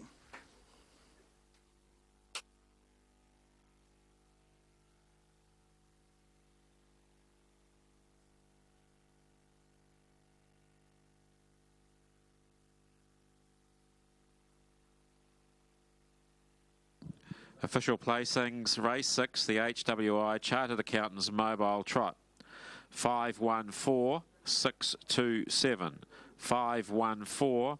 627. Horse 5, Rare Opportunity, trotted the 2200 metres from the mobile and 248.80. Tomorrow rate of 23.5. Last 860.3. The 429.3. The margins: a nose, 3 3/4 lengths, a neck. 514627 race 6. The HWI Chartered Accountants mobile trot.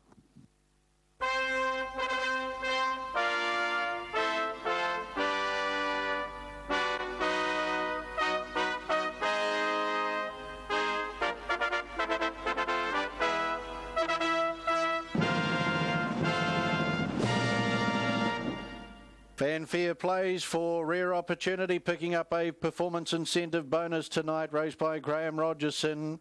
Graham, along with Peter Blanchard, the trainers from their Tui Karamia base in Hamilton. Peter Ferguson doing the driving on the 5-year-old Pegasus Spur Brown Gelding out of Princess Della.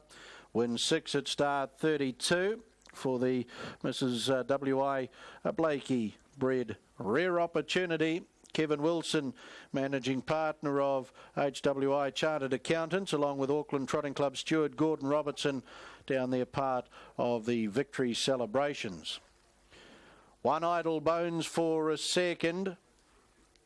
Monkey Bones, Idle Fiore, grey 4-year-old mare for DP McHugh and PM Ellis. Paul Ellis trained at Kaya Poi, Brent Mangos, and 4 Sunshield for third. Sundon Janie D. 5-year-old bay gelding, raced by TM and Mrs. VM Fox, along with B.E. Johnson.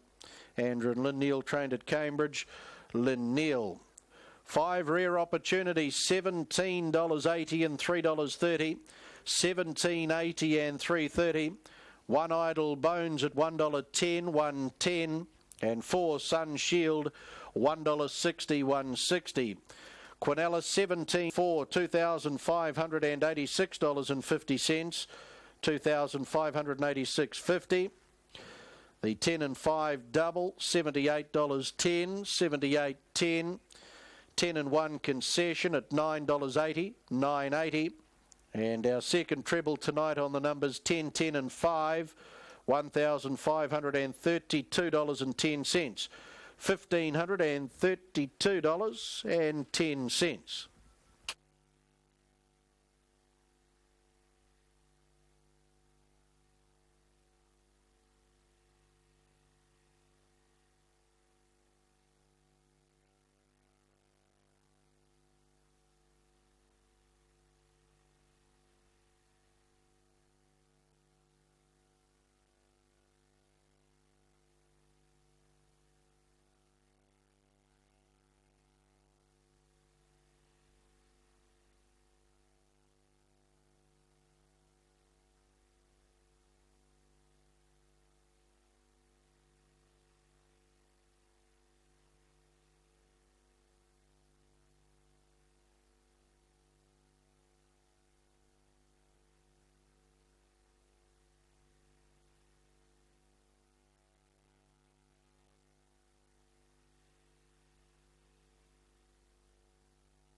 Already. I don't know that he's much of a star, the horse in the last, but it might not be a field of them. No, I don't think it is. There's a lot of first starters around the race, and he's just from the right barn and has done enough at the trials and workouts to worry that field big time in the last. Speaking of worrying fields, he's a very nice 3-year-old Major Bubbles. His driver's challenge. Dexter looking for 3 points here. He should pick it up quite easily with Major Bubbles on what the horse has done in 7 starts prior. He's won 6 of them, and he ran 4th 3 starts ago. The only time he's ever been beaten, never been beaten off a stand. And he was good enough to go through the grades and win a prelude of the Marlborough Winter Cup, his most recent outing. Super form for a race like this. He meets a couple out of that race, horses like Captain Peacock, but those that didn't go in that race don't look like they're going to be able to stop Major Bubbles here. At the start for the Today Homes Handicap, field of 9.